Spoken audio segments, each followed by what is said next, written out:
Attention, due to the nature of the films discussed, the Civil Gore podcast may contain adult language and themes.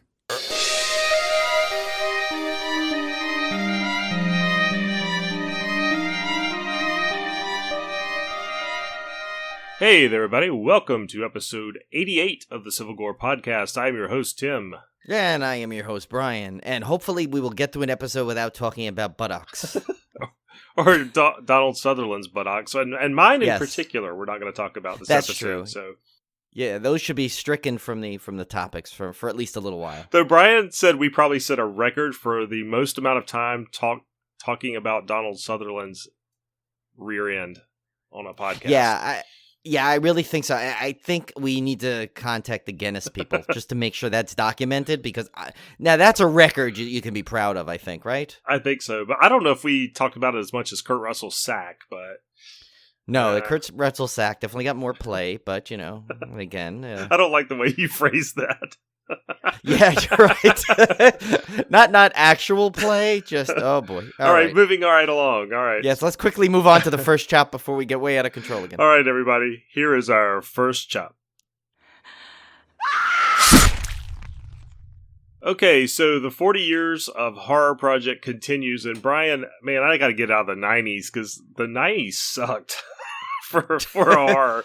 I don't know if I'm just like picking bad years, but I picked 1998, and there was just nothing. I mean, most of the stuff that came out that year I had already seen. Anything of it. Yeah, I was going to say, what is even out it was just terrible.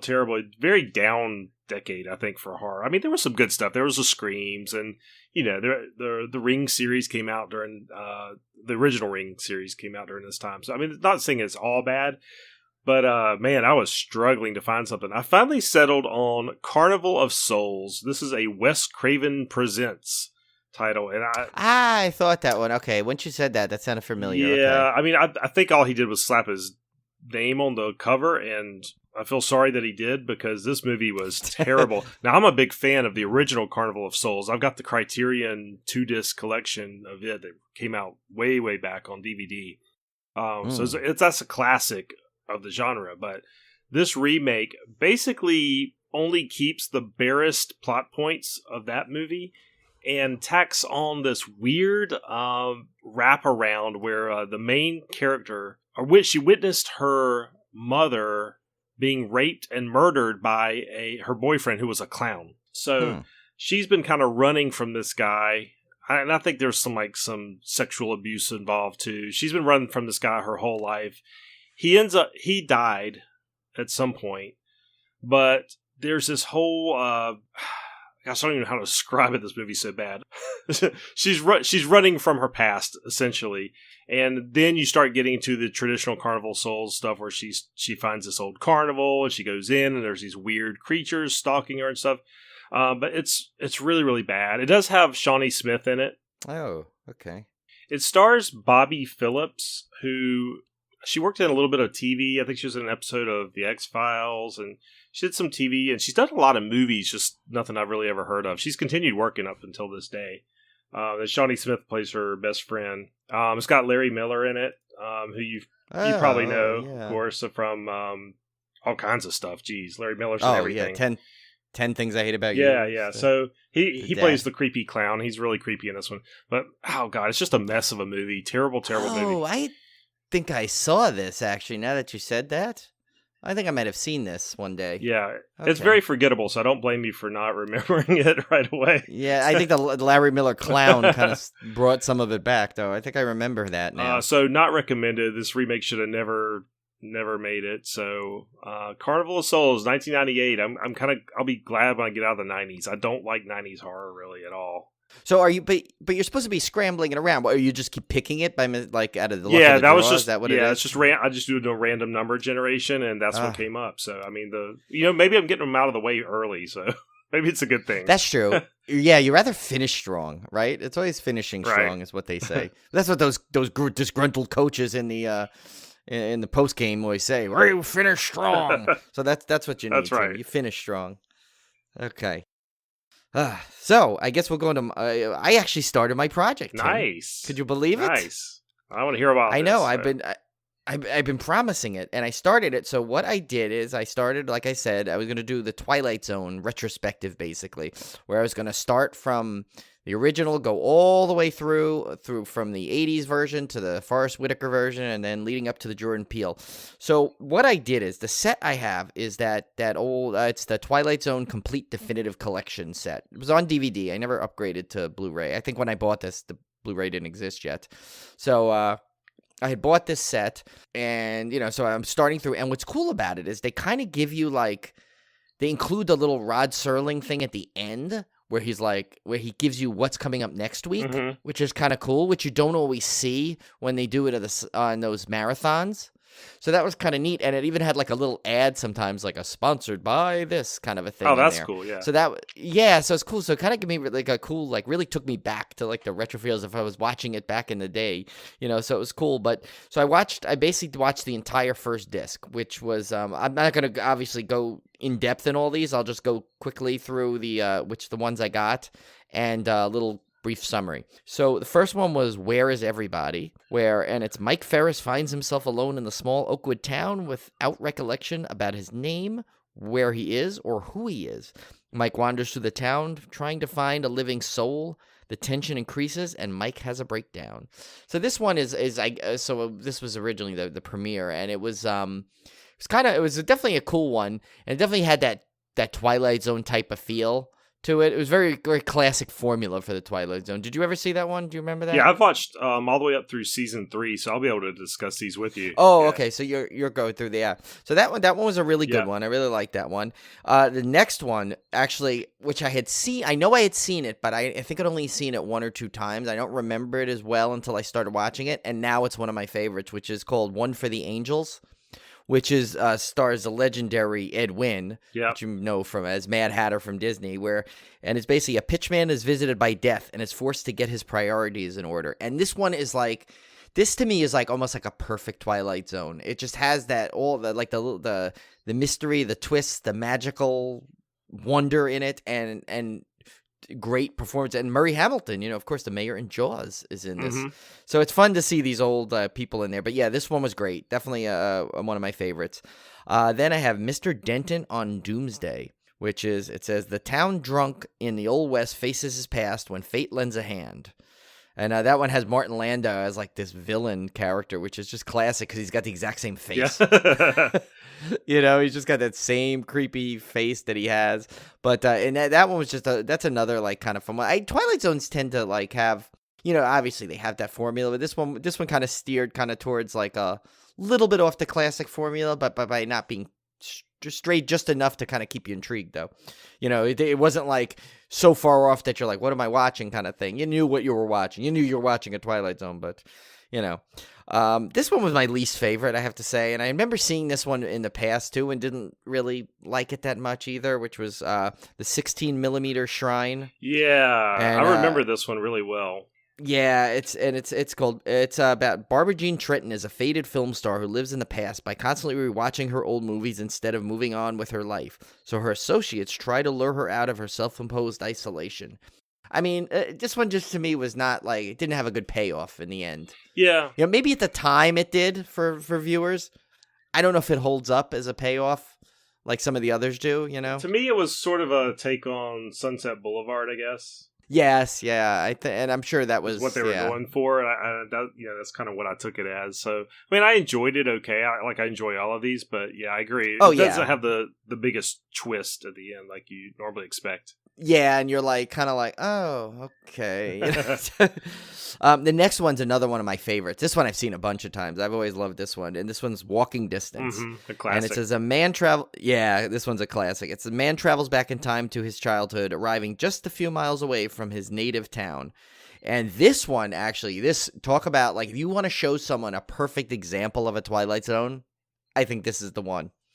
Because this is, again, just like that One for the Angels one kind of thing, has that, like, just that mystical element, too, that really comes out strong. And it's just like, and it's kind of one of those ones you can't help but enjoy this one. And this has always been one of my favorites. This one, I liked it. I thought it didn't pay off as well as I would have hoped. But I I vaguely remember this one, but I just because I remember the guy like insulting his wife the whole time. But it says basically a hypochondriac man sells his soul to the devil, exchanging it for several thousand years of immortality. So I mean, it was it's your typical like twisty thing, but again, I don't think it had as much punch as I would have hoped for. Like I was already like correcting how it should have ended in my head. And so that's never a good sign with the Twilight Zone. And then this is another classic to me, which is The Lonely. And it's a convict living alone on an asteroid receives from the police a realistic woman robot. Stars the legendary Jack Warden as the prisoner. And this is this great famous episode that you probably have heard before if you haven't seen it yet.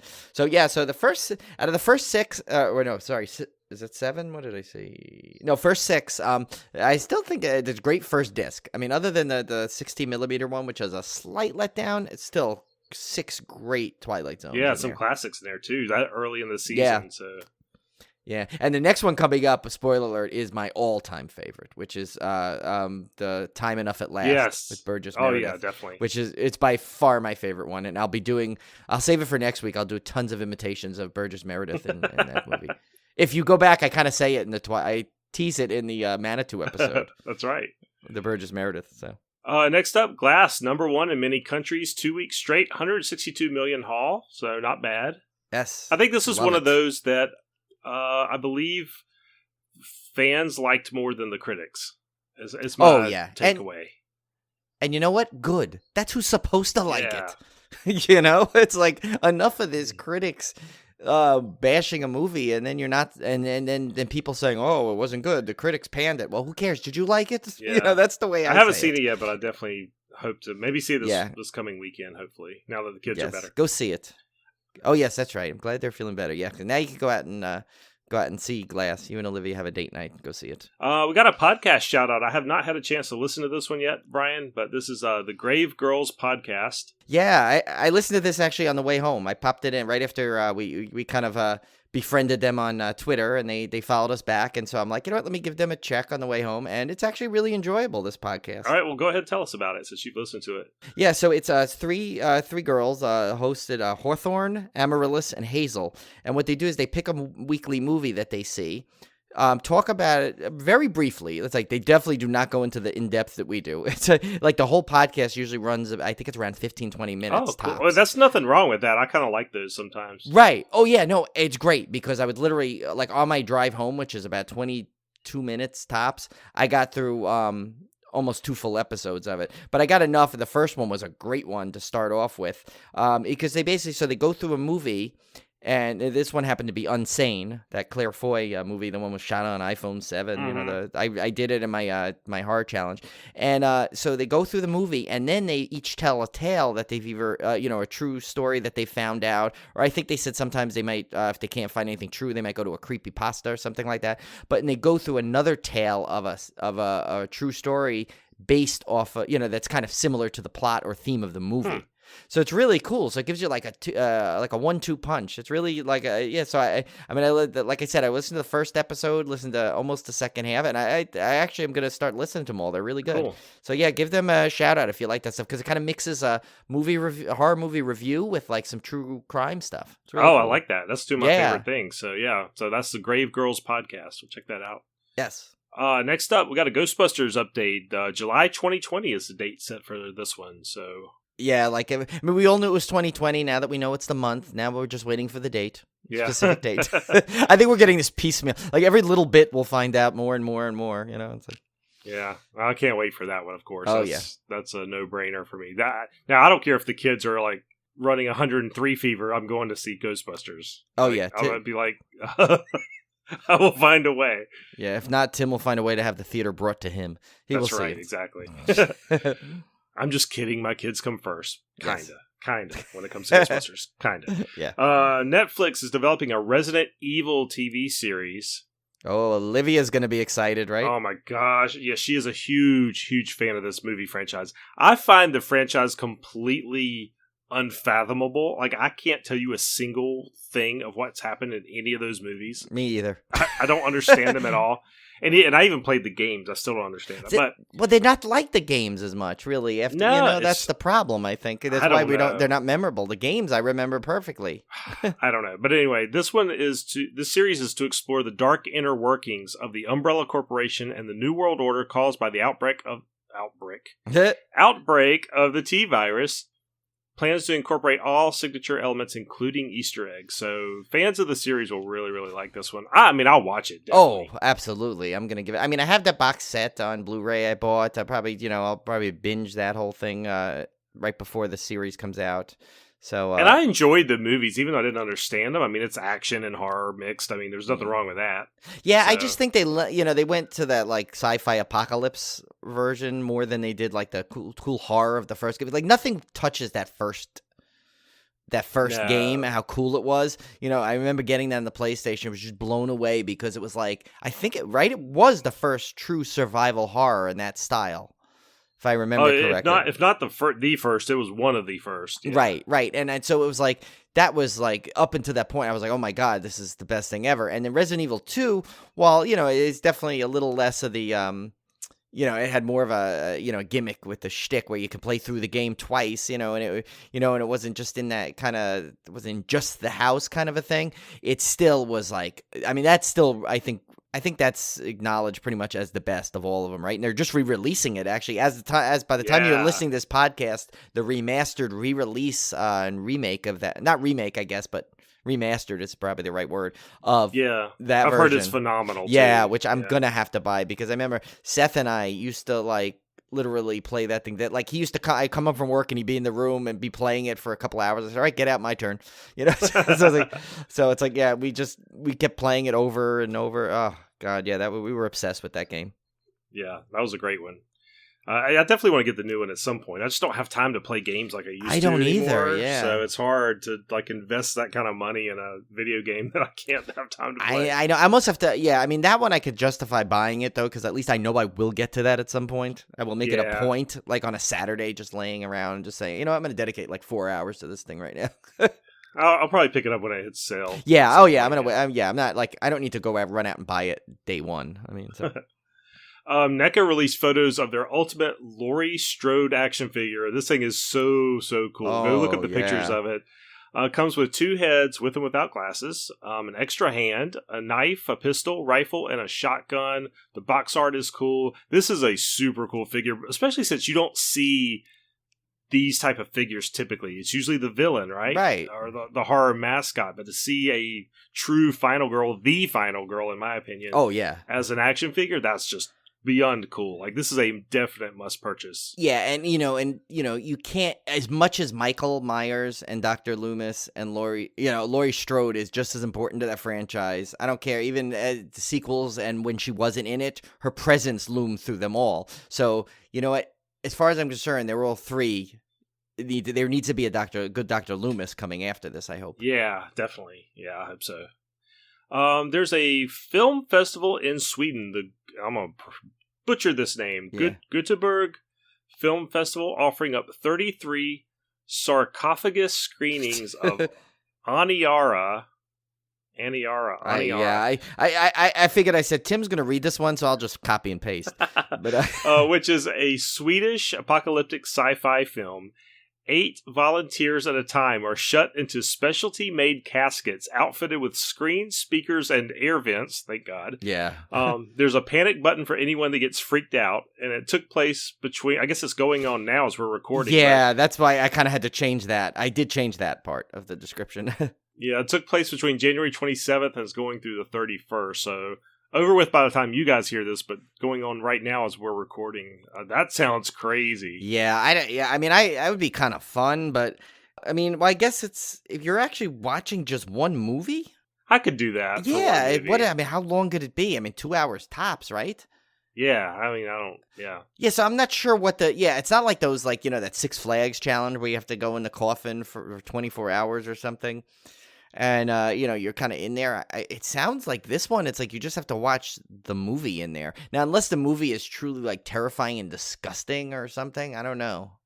I don't know anything about the movie. I mean, it might be 7 hours long for all I know. I don't know. That's true. We don't know what it is. We don't know. But yeah, I mean, maybe because you're like, well, I know the Six Flags ones. You're not like truly shut in the way it sounds like it. This one, and this one has air vents.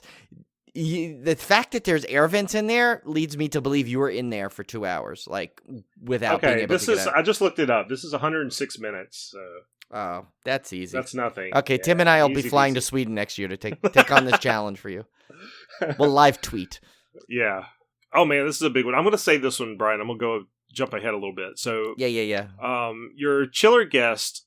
We got the starting guest announced for Chiller, and when Brian was texting this to me earlier today, it looked more like we called it the filler convention because it looked like some rather C-list celebrities were making the show, and I'm not talking horror celebrities. I'm talking like sitcom. Yeah, like sitcom. It literally has a Barney Miller reunion. Yeah, I mean, really? Okay, Chiller has always kind of had this from when I've gone. They've had this element of these people that just kind of, really aren't horror, but they're, sort of pop culture-y. But you know what? I was kind of, Tim and I were saying this today. We're joking, like, when are they going to finally just change the name to it? I mean, there's a ton of horror and like merchandise that fits the bill. But with the guest list, like, you look at like a Mad Monster Party, like the one that Tim's got going, or the Monster Mania convention. I mean, that's all horror guests. This is called Chiller Theater. And like, you got the cast of The Strangers horror possibly in the same room as Potsy and Ralph Malph sitting there. Really? And that's a legitimate thing that could happen because they're all 5 of them are there. So it's like, it's very, very odd. It's always been an odd convention. It's enjoyable, but it's odd. And like, and it's like, there's one Village person there, like the guy that they couldn't get all of them. Well, I think Cone was telling me. I said, I think one of them died or something. I don't know. But yeah, I'm not sure. I'm not up on my Village people history. But yeah, but it's like, it's just random, and like the amazing Kreskin is there, which I didn't, oh my God. I didn't think he was alive. I don't, but he is. So I just wonder if he goes and he tells everyone's future. He's like, you will be here next year and the year to come. But Tim had the best line ever, and I apologize to the guests that were here because I know some people, like they have good guests, like of course David Howard Thornton was there last year, and I've met some awesome guests there. Like Tom Savini, Kane Hodder. I mean, they've had the big ones. It's just this year so far, it's not looking as promising as it does in the past. But yeah, Tim said it looked like more like the convention for the people who lost Dancing with the Stars. I'm kidding. I'm kidding. But you know what? I'm going to try to go really hard. I'm going to Mad Monster Party right at the end of February. I really want to go to Raleigh SuperCon, which is at the end of July. Oh, because now again, this is not a horror convention. It's named SuperCon for a reason. It's pop culture, but there's some really good guests there. The reason I want to go is because Riku Browning's going to be there. Oh, and you got to redo that whole thing. Like Tim's got to do his Happy Death Day and relive that day where he didn't go back to get Rico Browning's autograph. Yeah, so I've got to go do that. Where is that? Is it in Charlotte? It's in Raleigh. Oh, Raleigh, you said that. Which is about an hour and a half from here, yeah. But there's like some really good people, like John Cusack's going to be there, Felicia Day, Rachel Lee Cook, Jonathan Frakes from Star Trek. You know what? Maybe that's the one I'll meet you at, because now that they have those Frontier flights, I looked, it's like, I think the Thursday flight is like something like $25. And then, but the Sunday one home, I think it's like $89. But still, that's not bad for like for a trip from Long Island to Raleigh, round trip. Oh yeah, you should totally. So maybe I'll meet you. I'm just inviting myself to your house, Tim. Basically. Oh no, that's fine. Oh, Will Wheaton's going to be there. So I mean, nice. Not like super like crazy, but like some people I'd be interested in meeting. For sure. Yeah, well, Rico Browning alone is worth the trip, especially for you. You need to get his. That's autograph. a must do. Yeah, I got it because he's getting on up there in years. So got to grab it while you can. Maybe to bring back last week's episode, maybe you'll get him to sign your buttocks. I do have some cool creature stuff I could get him to sign though. That's the thing. Yeah, no, I know. You really shouldn't. Yeah, don't frighten the man. He is old. So you don't want to. Although I did tell Brian not to get on the subject of Donald Sutherland's butt again. I did tell Brian I would be down for a rematch. To put my butt now against Donald Sutherland's butt now. Oh, okay. Not the 70s version of his butt, but like the 2019 version of his butt. I think I could win I think you could take that one. Yeah, you'd have to be able to take. Yeah, because there's no way he kept that gangly shape, as we called it, from 1970s. There's no way he kept that waxy smooth baby bottom. Yeah, he's been through a lot. He's been through some action movies, and he's God knows what raising young Kiefer has done to him. Yeah, there's I think you got this one, no problem. Oh my gosh, moving right along. Yes. This was huge news today. This came out just today. Breaking news. Blumhouse is going to be taking on the Universal Monsters. Can you believe that? Oh my God. The Universal Monsters are not dead.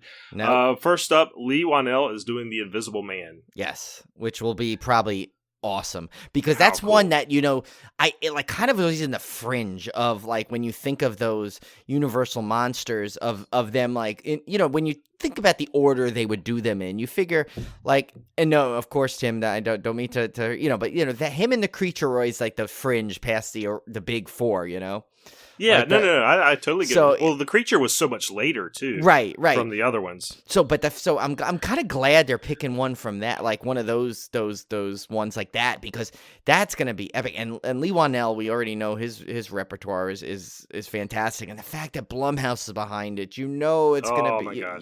Forget it. You know what? Blumhouse just like you know how like the first season everything was praise Shudder. Now it's praise Blumhouse. We're just gonna praise Blumhouse. Yeah. Did you remember that Hollow Man for Kevin Bacon? Oh yeah, that take on the Invisible Man. I love that movie. Oh yeah, me too. Yeah, there was a sequel too, wasn't there? That wasn't as good. I didn't. Yeah, I never even saw the sequel. I don't remember much. I think I saw it on cable, but I remember I bought Hollow Man on DVD back in the day. It was when they had those weird cases, remember? The New Line, that was one of those cases. Yeah, but I remember getting that and really liking that movie. I was surprised how much I liked it. So I need to watch it again. I bet it's terrible. I bet if I looked at it. I would not expect it to hold up like it did then. But my wife just brought me coffee. Oh, that's how awesome is that? Hi, Olivia. So, yeah. Not only does she put up with me doing a podcast, she brings me coffee during it. That's awesome. And quietly too. I didn't even hear it. Yeah, she's very cautious around she's terrified we're going to pick up her voice. So yeah. She's very quiet. Tell her she's podcast shy. Oh no, but she appeared, but we won't tell anyone where she did appear. Right. Actually, still got to get Julie on because Julie's appeared on every other podcast but my own. Really, but ours, she hasn't. She's been on Coaster Radio, or she's been on Ride This One, Theme Park Families, basically all. Yeah. The ones in our group except ours. So I will get her on this year. I promise. I will get her on. Well, we got a big one here. This is Fangoria's Chainsaw Awards are back. And the deadline was 1/29/19, which is tomorrow as we're recording this. So if you're listening to this and finding out about it first thing, you won't get a chance to vote on it. Yeah, I did tweet and I retweeted a couple of other, like David Howard Thornton is really promoting himself on there, which he should, because he deserves to win, as we'll get to his category. But yeah, so a lot of people are promoting this. So you really, if you follow anything horror social media, you have to know about this already, or you're doing it wrong. Yeah. So what we thought would be fun is to kind of go through the categories and the nominees and give our picks of who should win. Yeah. And now, granted, I will say I haven't seen all these, and since the winners, I did my vote. I actually did not. Did I post one? Actually, I don't know if I did our official Civil Gore vote, which we can decide on, and we'll vote as Civil Gore later too. But I did do my personal vote. So, but we'll do that vote. Get the good vote in for. And I'm gonna actually, just for fun, I think I'm gonna highlight the ones that we pick. This will be our Civil Gore vote. Yeah. We'll kind of agree on which one, and then we'll kind of see how we did after the awards are announced. So first up, Best Wide Release Movie. So the nominees are Halloween, Hereditary, Overlord, A Quiet Place, and Upgrade. Yeah, see, here's never heard the thing. Of Upgrade. That's Lee Whannell, though. Oh, yeah, we better hear of him now. Okay. Well, you know what? I know, let's see, they're all... I mean, Overlord I had not seen yet. I haven't seen it yet. And an Upgrade we didn't see, obviously, because Tim and I forgot what it was for a second. But, I mean, my sentimental pick, I have to go with Halloween. All right, I'm going to differ for you here. Oh, you're going to go with A Quiet Place, right? Nope, I'm going with Hereditary. Hereditary, wow. Hereditary is the only movie that has made me literally scream out loud in the theater. Oh, that's right, that did do forever. that. So I've got to give it to Hereditary. So no offense to Michael Myers, I loved Halloween. See, now we're torn on this one. I don't know. We'll have to like flip a coin or something. You know what I'll do? I'll just do double. I'll highlight it double, and that means that you will see who did better. That's true. Oh yeah, there you go. Best limited release movie. We have Anna and the Apocalypse, Mandy, Revenge, Suspiria, or Terrifier. Now this is a tough category. My God, because if you look at it if you stopped right after the first two, I'd say, oh, Mandy hands down. But I mean, Terrifier and even Revenge was great. Yeah, and I've heard so many good things about Anna and the Apocalypse. I haven't seen it yet. Yeah, I mean, I think just by pure what it's done for the horror community this year, it's got to be Terrifier, I think. Yeah, I've got to go with Terrifier just for David Howard Thornton. Yeah, I voted for everything he was in. So yeah, I mean, and you know, he's such a big, and you know, it just overall, everyone loves that movie. It's like I've never heard one bad thing of a horror fan that watched that movie. So that's gotta win. That's gotta win. All right, best streaming premiere movie. This is an interesting category. We have Apostle, Bird Box, Black Mirror, Bandersnatch, Cam, and Veronica. I've seen Veronica, Black Mirror, and Bird Box. I have not seen Cam and Apostle. So actually, I've seen everything in this category, but Apostle. So, and I will say my personal pick that I voted for was Veronica out of this. That's my pick too. Because I think Bird Box, obviously, in the end, we both kind of agreed it was a little disappointing. Black Mirror Bandersnatch was gimmicky, but if you look at it as just a narrative, it's like, eh. Yeah, it's not that good. Just as a standalone. Cam was really good too. I mean, that was a close one, but Veronica, I remember when we watched that, it was one of those things where I got suckered in by those posts. This is the scariest film ever on streaming Netflix, or whatever they said. So I watched it, but it actually turned out to be really good.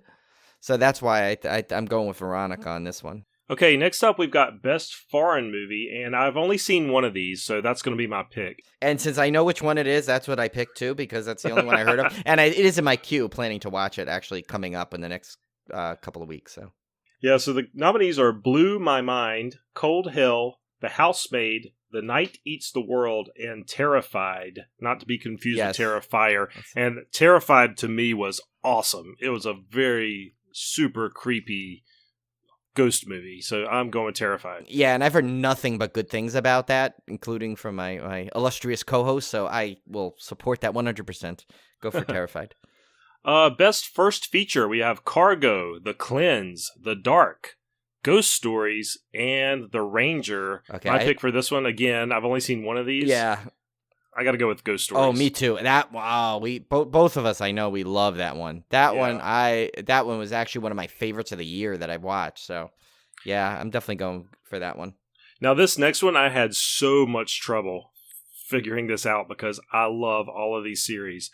We have American Horror Story Apocalypse, Castle Rock. Oh, I'm sorry. This is for Best Television Series. Yeah. American Horror Story Apocalypse, Castle Rock, Channel Zero, The Chilling Adventures of Sabrina, and The Haunting of Hill House. So I am a huge fan of all of these. Yeah, and I still need to see some of them. So I'm like, this one was a tough one for me. But I think like just on when I first saw this, the first one, I mean, I picked Haunting of Hill House, but because I really haven't seen the latest. I remember I just got Hulu, so I haven't seen Castle Rock yet. So I'm a little behind in this category. I'm going with The Haunting of Hill House as well. I thoroughly enjoyed all these other ones, but Castle Rock was not quite as good as I had hoped for.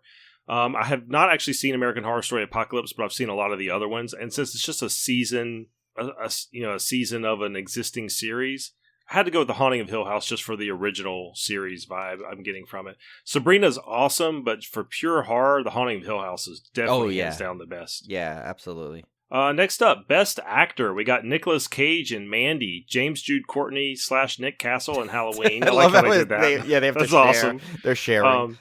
Anders Danielson Lee, The Night Eats the World, Matt Dillon from The House That Jack Built, or Logan Marshall Green, Upgrade. For this, no question, it's got to be Nicolas Cage. Yep. I mean, if you've listened to this podcast, you knew we may be a little biased, but still, I don't know. All right, for Best Actress, we have Nadia Alexander for The Dark, Emily Blunt from A Quiet Place, Toni Collette, Hereditary, Jamie Lee Curtis in Halloween, and Violetta Shurelau in Cold Hell. Ooh, what a tough one. I was torn between two, and I don't know if they're the same two you had. I think they might be. But, again, it's like I have this sentimental pick. I want to go with... I know who you picked. I did pick Jamie Lee, but with a close second, Toni Collette right behind her. Yeah, that's a tough one. That's super tough because, man, that's like asking to pick between your two kids. I don't know. Yeah, I don't know how to decide that. Well, I'll give you this. This is the edge that I gave. I mean, I know, yes, I did say it was a little sentimental pick, but the thing is she, I think, okay, Toni Collette was an original, her character in that was an original, okay? Where, she could have completely missed the mark and we don't know. We just know she played it good. However, Jamie Lee Curtis had to bring a very legendary character 40 years later and still nail it. And I think she did it. And that's what was so good because I thought it was like, she played a very realistic version of what Laurie Strode might have ended up like. If that after what she'd been through, and I thought it was just she sold it through the entire movie and was so good. I think she needs to be rewarded. I mean, in all honesty, if it was up to me, I'd put her in the Oscars, but I know that would never happen in a million years. So this is her chance, and I gotta go with her 100%. You know what? You've persuaded me. I was gonna go with Toni Collette as just to be the odd man out, but you've persuaded me. I gotta go with Jamie Lee. I gave a pitch to the angels, Tim. Yeah, just like in Twilight Zone. Yeah, no. All right. So, Best Supporting Actor: Chance Bennett from Slice, Joshua Leonard from Unsane, Linus Roach from Mandy, David Howard Thornton from Terrifier, and Alex Wolff from Hereditary. We got to go with DHT. Come on. Of course. Think about it, and he makes that movie. He makes the movie, doesn't say a word. So his acting is all actual, like really like an extra challenge by he had to create the guy, and he's made this character his own to the point of where it's like the climb from when this came out to what the cult status he has already in barely a year. That's I'm sorry, it's not even a close second in this category. Next up is Best Supporting Actress. We have Simone Landers for Cargo, Millie Shapiro from Hereditary, Millicent Simmons from A Quiet Place, Meryl Sue from Anna and the Apocalypse, and Tilda Swinton from Suspiria. This was a tough one because I don't... Yeah. This one's... There's, it could be Tilda Swinton, but I haven't seen Suspiria. I know, and it comes out tomorrow, and I'm going to try, maybe I'll try and watch it right away and see if she really deserves just the edge right off the bat. I mean, she's so good, though. Yeah, I think I'm going to have to go with Millie Shapiro just because she really creeped me out in Hereditary. So she did. I got to go with that. Yeah, she was really super creepy. We can give her that. Yeah, you know what? I like when like the young rising star steals it from the aging veteran. So that'll be good. Yeah, let's do that. Yeah. Sorry, Tilda. Next up, we have Best Director. We have Ari Aster for Hereditary, Panos Cosmatos, still one of the best director names ever. Yes. For Mandy, Coralie Fargiat for Revenge. I'm probably Farjal. I don't know. That's French again. I'm terrible at French names. John Krasinski, A Quiet Place, and Demian Rugna from Terrified. Ooh, another tough category. Oh, Jesus. Yeah, this one. I mean, if I have to, they say, all right, quick pick. I would think I would go with Panos Cosmatos for Mandy, just because that movie just blew me away, just from the imagery, from the whole thing about it was very impressive. Yeah,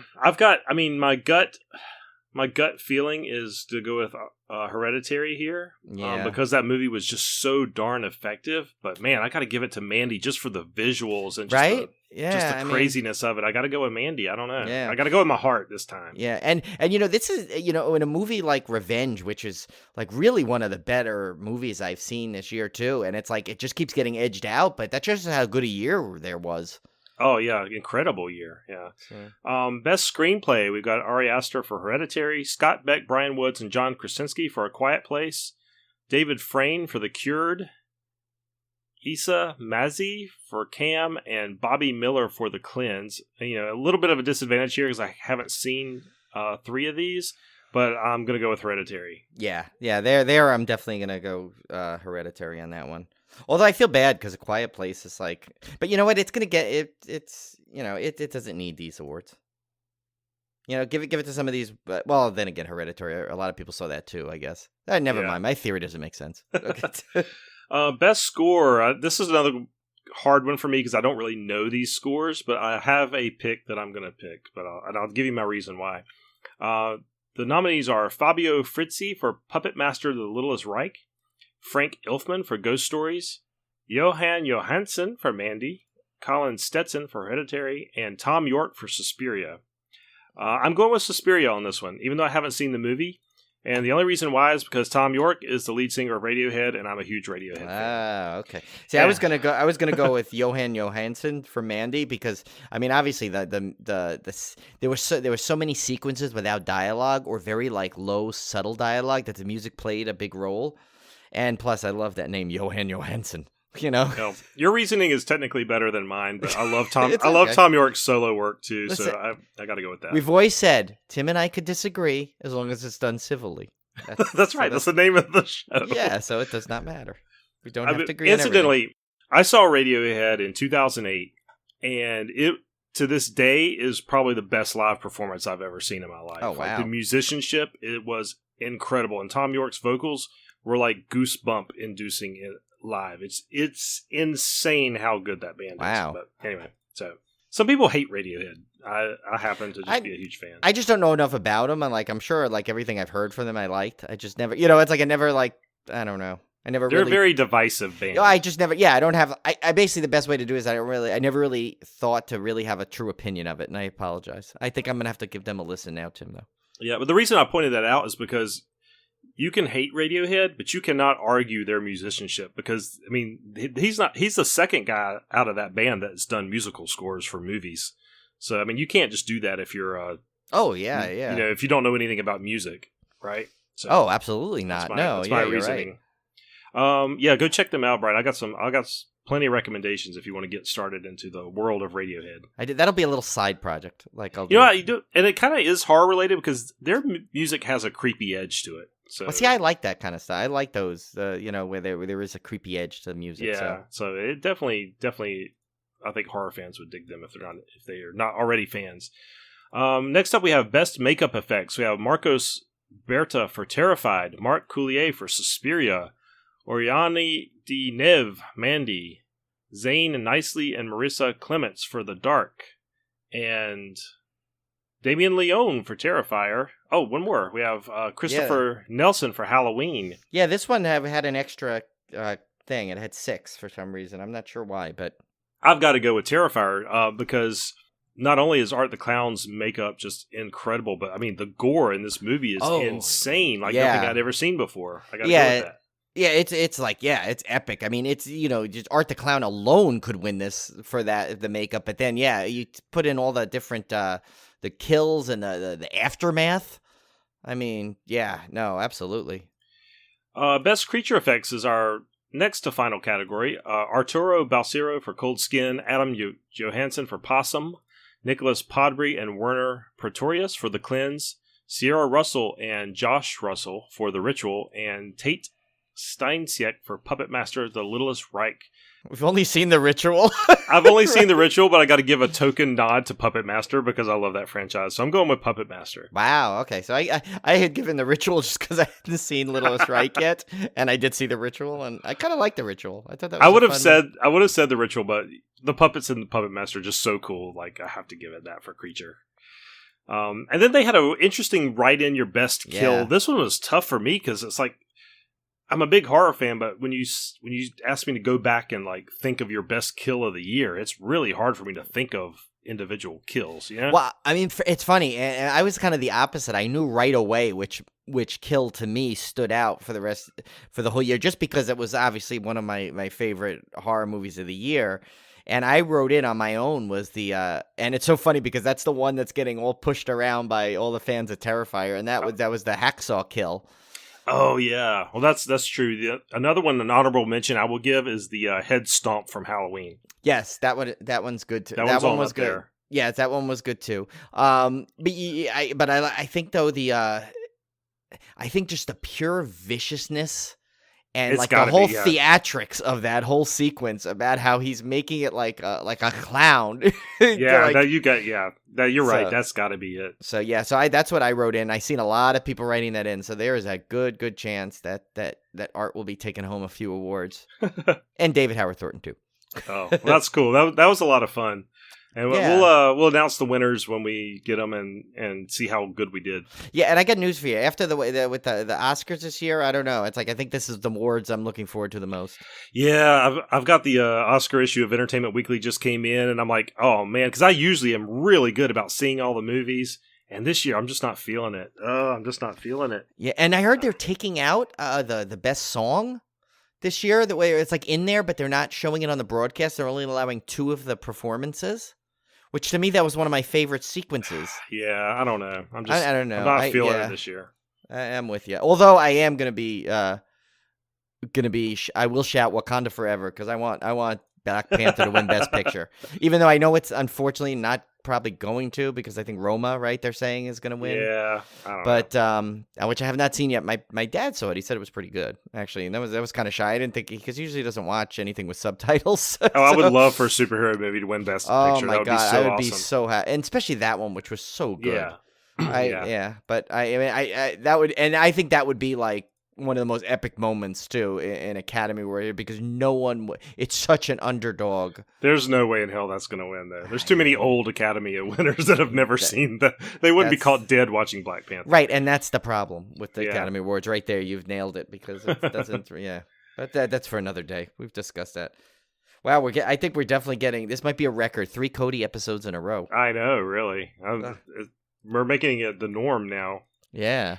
Short dismemberment this week, though, so right. Not too much longer. We have our 2019, as promised, our 2019 preview. Now, last week, I think we had announced we were going to do like PC games and books, but we decided to put the books and the comics together, and then next week we'll do the PC games or video games and the board games together. It kind of makes more sense to group books and games together. Yeah, games and games, books and books, yeah. So let's get right into it. This is our 2019 book preview. As we said last week, these are not ranked in any order. These are not an exhaustive list of what we're looking forward to in terms of horror books for next year. It's just 10 that we found interesting that we thought you guys may want to keep an eye out for in the coming year. So we'll start off with this first one, Brian. We'll just kind of take them back and forth. This first one is Cardinal Black by Robert McCammon. Now, Robert McCammon is a fantastic author that I've read a lot of his books. He wrote one of my favorite books in the world, which is A Boy's Life. Oh, he did that one? Mm-hmm, yeah. Oh. So, this one is I think this is one of those, like, he's been on break for a long time, I think. So this is one of the first that he's published in like 10 years. So, I'll read the description. Longtime fans of Robert McCammon's Matthew Corbett series will be stoked to discover its 7th installment will hit bookstores in a little over a month's time. The first novel in this series, 2002's Speaks the Nightbird, marked his return to publishing after a decade-long hiatus, signifying a shift from straight horror into historical fiction. No, I'm sorry, that's what I was reading. In 2002, he had taken his long break. Oh, okay. And that's when he had come back. For those unaware, Matthew Corbett is advertised as an early American James Bond character, a professional problem solver. These are historical mystery novels written in a style only McCammon can pull off. Thanks to his strong horror roots, the result is always a dark, fascinating puzzle. In the latest installment, we are introduced to the titular Cardinal Black, a mysterious madman who steals a potion book from a professor performing involuntary drug experiments on a woman. Cut to Matthew Corbett, who finds himself hired to recover the book. Yeah, we should give a shout out, by the way. These descriptions we got from lightreactor.com. Right. By the way, I should not say that. Yeah, we did not write that. I don't want us to like these great words and descriptions and be like, wow, Tim and Brian got good. But no, it's not. We're just reading. Yeah. So the next one says, obviously I'm not a big as reader as Tim. This one at least is something I could relate to a little bit. It's Stranger Things, Suspicious Minds by Gwenda Bond. This is being marketed as a prequel to the hit Netflix original series, focusing on the summer of 1969. Terry Ives, the woman who will later become Eleven's mother, is a college student, a little too curious about the government experiments happening in her small Indiana town. She volunteers as a test subject for a project called McUltra, or MK Ultra, Yep. and the rest. So that sounds really cool. Actually, I kind of like that they're getting a little bit of expanded universe there in the Stranger Things world. So that's pretty cool. There's a Stranger Things comic now, actually, too. So. Oh, yeah. You're right. Yeah. I'm sure Olivia will be grabbing this one because she's such a huge Stranger Things fan and an avid reader. So I'm definitely going to tell her about this one. Yeah, I'll probably pick this one up just because it's Stranger Things. So. Yeah. Next up is Collision Stories by J.S. Breukelar. Breukelar. I'm not sure how you pronounce that. I always get the crazy names. Right? Yeah, you get. And that was planned, by the way. No, okay. Yeah. So the description here says, if you haven't read Alethea or American Monster, then you're truly missing out on the wonderful fiction of J.S. Breukelar. Luckily for you, she has a brand new story collection coming out in February. Collision features 12 stories with 4 new works, including a novella titled Ripples on a Blank Shore. Angela Slatter penned the collection's introduction, comparing Breukelar's writing to other talented authors like M.R. James, Robert Aikman, Tanith Lee, Kelly Link, Charlotte Perkins Gilman, Jeff Vandermeer, Gustav Flaubert, Edgar Allan Poe, Daphne du Maurier, Leonora Carrington, and Charlotte Bronte. If those so who'd they leave out? I don't know. If those names aren't ringing all the right bells, you're beyond help. I guess No, I do. I know some. I do know some. I can't say I know all of them, but I know quite a few. No, of them, yes, so, I know Edgar Allan Poe and Charlotte Bronte for sure. So. Sounds interesting. Yeah. The next one is The Familiars by Stacey Halls. Isn't there a movie called The Familiars too? I don't know if it's the same thing. It sounds familiar. Yeah. I see what you did there. No, this one says, to save her unborn child, she trusts a stranger. To protect her secret, she must risk her life. Reads the tagline for Stacey Hall's debut novel. Set in 1612, a pregnant woman with a history of miscarriages connects with a strange midwife in the forest, and soon accusations of witchcraft sweep the countryside. This sounds exactly like my kind of horror. This is what the guy's saying. So, but basically, yeah, this kind of actually sounds really interesting. It sounds like me and Tim's type of horror too. So that's pretty cool. I love witch stuff, like especially like 1600 realistic type witch stuff, like The Witch. Yeah, like The Witch. Obviously, yeah, which we love. So yeah, nice. Next up is Skidding into Oblivion by Brian Hodge. This isn't the first time Brian Hodge has made one of our most anticipated lists, says the author, so it should be no surprise to find his name here again. Next year, Cheezine will be publishing his 5th story collection, Skidding into Oblivion. Look for stories of extreme metal musicians, extreme snow days, and other presumably extreme subjects. I sense a theme. Yeah, sounds pretty extreme. So I get this image of like Harold and Kumar go to White Castle. Remember those guys? Extreme! Yeah. This next one is, I got to read exactly the way the author wrote this, of this article. It's called Will Haunt You by Brian Kirk. And this is what he said. He said, I've actually had the pleasure of reading an early draft of Brian Kirk's Will Haunt You, and you have no, effing. Beep. Yeah, no effing idea what you're getting into with this one. Trust me. By reading the book, you have volunteered to participate in the author's deadly game, with every page drawing you closer to your own personalized nightmare. This book is unlike anything you've ever read before, and you're going to punch yourself in the face if you neglect to pre-order it. Oh, how can I resist? Well, now I have to do it because I really don't want to punch myself in the face. It's not something I like put as a yearly goal. So I think I'm going to have to pre-order this. I don't know what this is, just in case I'm superstitious. What can I tell you? Okay. Next up, we have Inside the Asylum by Mary Sangiovanni. The sequel to Mary Sangiovanni's Behind the Door will be unleashed upon the world next May. Kathy Ryan is an occult specialist, and inside the asylum, she's hired to assess the threat of an inmate at a hospital for the criminally insane. Apparently, her employers believe this guy has the ability to open doors to other dimensions with his mind, and they want Kathy Ryan to figure out if it's bull or not. Why are we being so behaved? My God, I know. We put a warning. We put a warning at the head of our show. I mean, never. We may discuss adult themes, and all we do is talk about my butt. So yeah, and it's funny. It's funny you said that because when I was reading this along with you, I literally thought it said she hired asses because because it was all the butt talk now that we had. It's messed with my reading now. Oh Lord. Okay, moving right along. Yes. So, and this one I totally almost read as the Grand Dork, but it's the Grand Dark. It's just the font I use. Why did I use this font? I apologize, Tim. I did not make this easy for us. Anyway, it says Richard Kadri, creator of the beloved Sandman Slim series, has a new standalone novel coming our way next summer. Take a gander at the market copy and tell me you aren't eager to read more. And this is what it says. The Great War is over. The city of Lower Praz, Awa, I guess. What is it? Prazawa? Is that one word that I guess. I don't know. Celebrates the peace with a decadence and carefree spirit as intense as the war's horrifying despair. But this newfound hedonism, drugs and sex and endless parties distracts from strange realities of everyday life. Intelligent automata taking jobs. Automata, I guess. Automata, yeah. Automata, I don't know. Yeah, I guess so. Okay, so let me read that again. Intelligent automata. Yeah, intelligent automata. Like, where would I write these things? Okay, taking jobs. Genetically engineered creatures that serve as pets and beasts of war. A theater where gruesome murders happen twice a day. And a new plague that even the ceaseless euphoria can't mask. What the hell, right? Sounds bonkers. Boy, I tell you, this guy from Light Reactor is like awesome at writing these little descriptions. That sounds cool. I like that. It really does, actually. It sounds like a mix of like 7 different things I love. Like movies that I love. Yeah, it's really cool. This other one I'm really looking forward to. This is Growing Things and Other Stories by Paul Tremblay. He's the one that did the books I've talked about recently on the podcast. Yeah, I actually recognize that name because of you, actually. Yeah, that was A Head Full of Ghosts and Cabin at the End of the World. He has another novel that I have not read. I need to track down. But it says he is practically blown up to horror superstar at this point, and for good reason. His last 3 horror novels have received massive praise from Stephen King, and his previous crime books have slowly collected their share of cult status. Darn font. It really is. I am so sorry about this horrible font I picked. And soon we will finally have a story collection from him. If you haven't already pre-ordered Growing Things, I don't even know why you clicked on this article. Boy, this guy's like really aggressive. He really is. But I like him. I like his articles. And I should have gave him his name, so I apologize. But if you're listening to this, whoever wrote this thing on Light Reactor, bravo. Well done. Yeah, well done. So next up is our comic preview. I got really back into comics big time this year. I don't know why, but something about just sitting back and like leafing through a comic is just, I love it. Just gotten heavily back into it.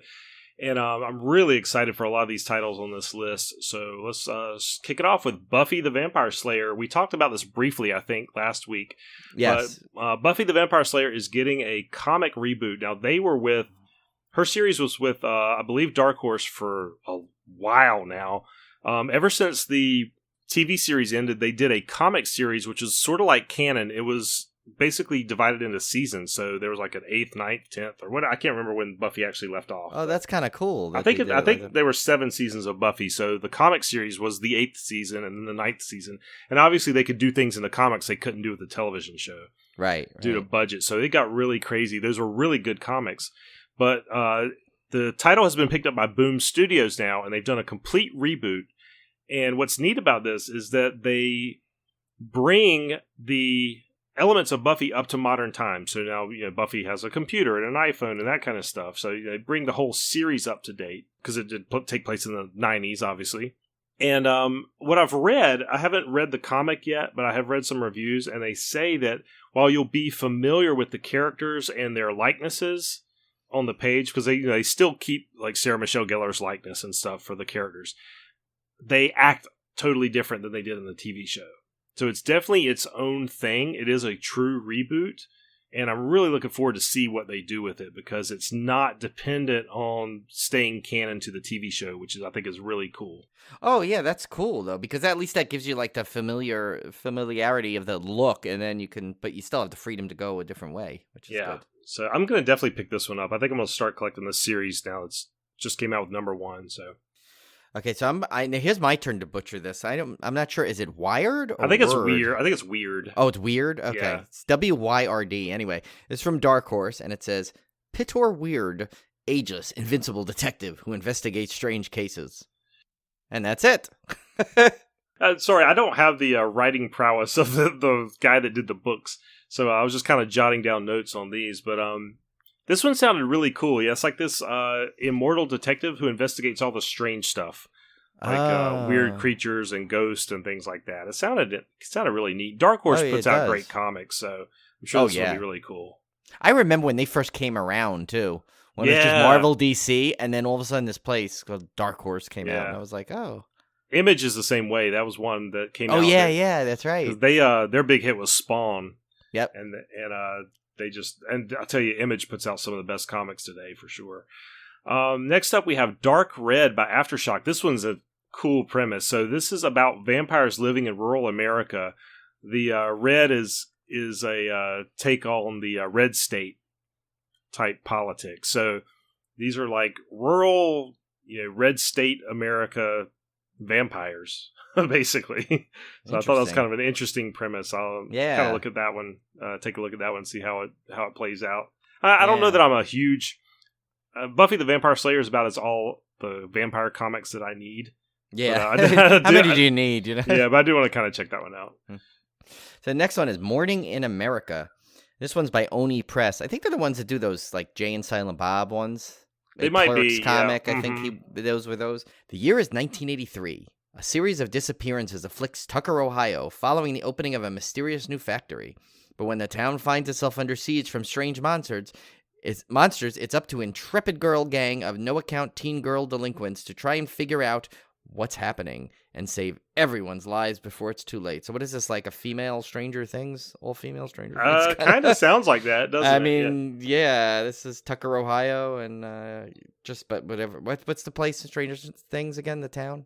Oh, gosh. Hawkins, yeah. Yeah, come on. I mean, that's... the next one up is Calamity Kate from Dark Horse.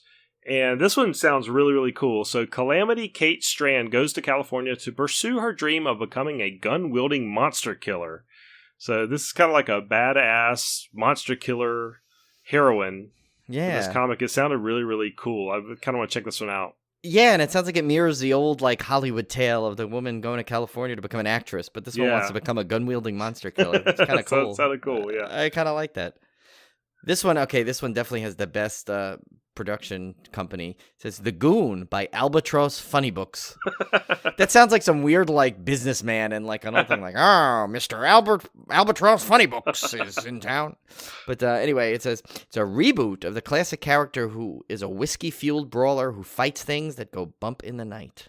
Yeah, I've heard of The Goon before. I didn't know much about it, but apparently this is a very old character, but they're doing a reboot of it. And I'll tell you what, in comics, I love reboots because they usually they really have a lot of freedom to do some really cool things with them. And we're getting to one coming up soon that I think illustrates my point.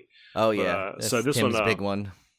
That's I don't know. It seems pretty cool. I don't know much about the original character, but I always like these new reissues. So next up, we have When I Arrived at the Castle by Koyama Press.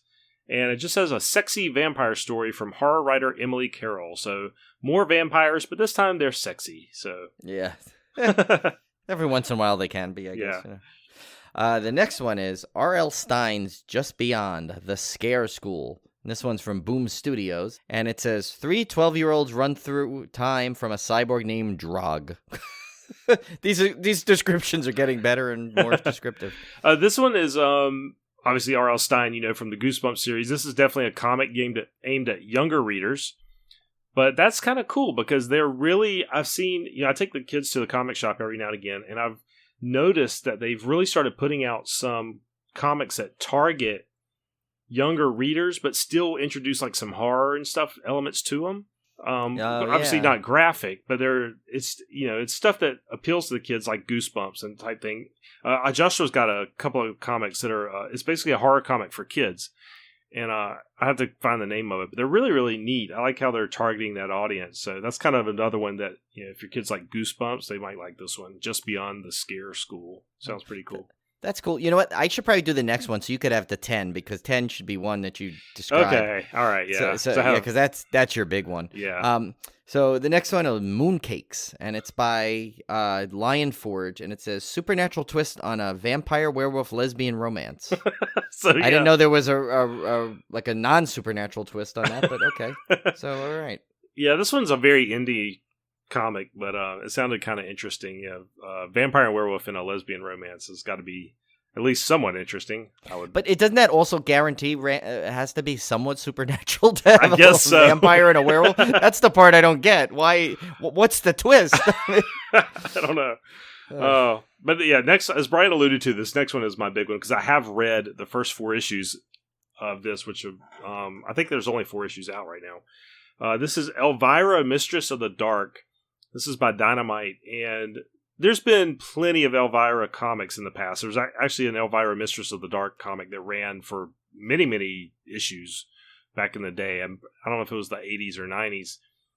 This is again a reboot, but this one is so much fun. I've read the first 4 issues, like I said, and basically Elvira gets sucked through this time portal. It's actually a coffin. She is sucked through this time portal and is chased by Vlad Tepes, aka Dracula, through horror history.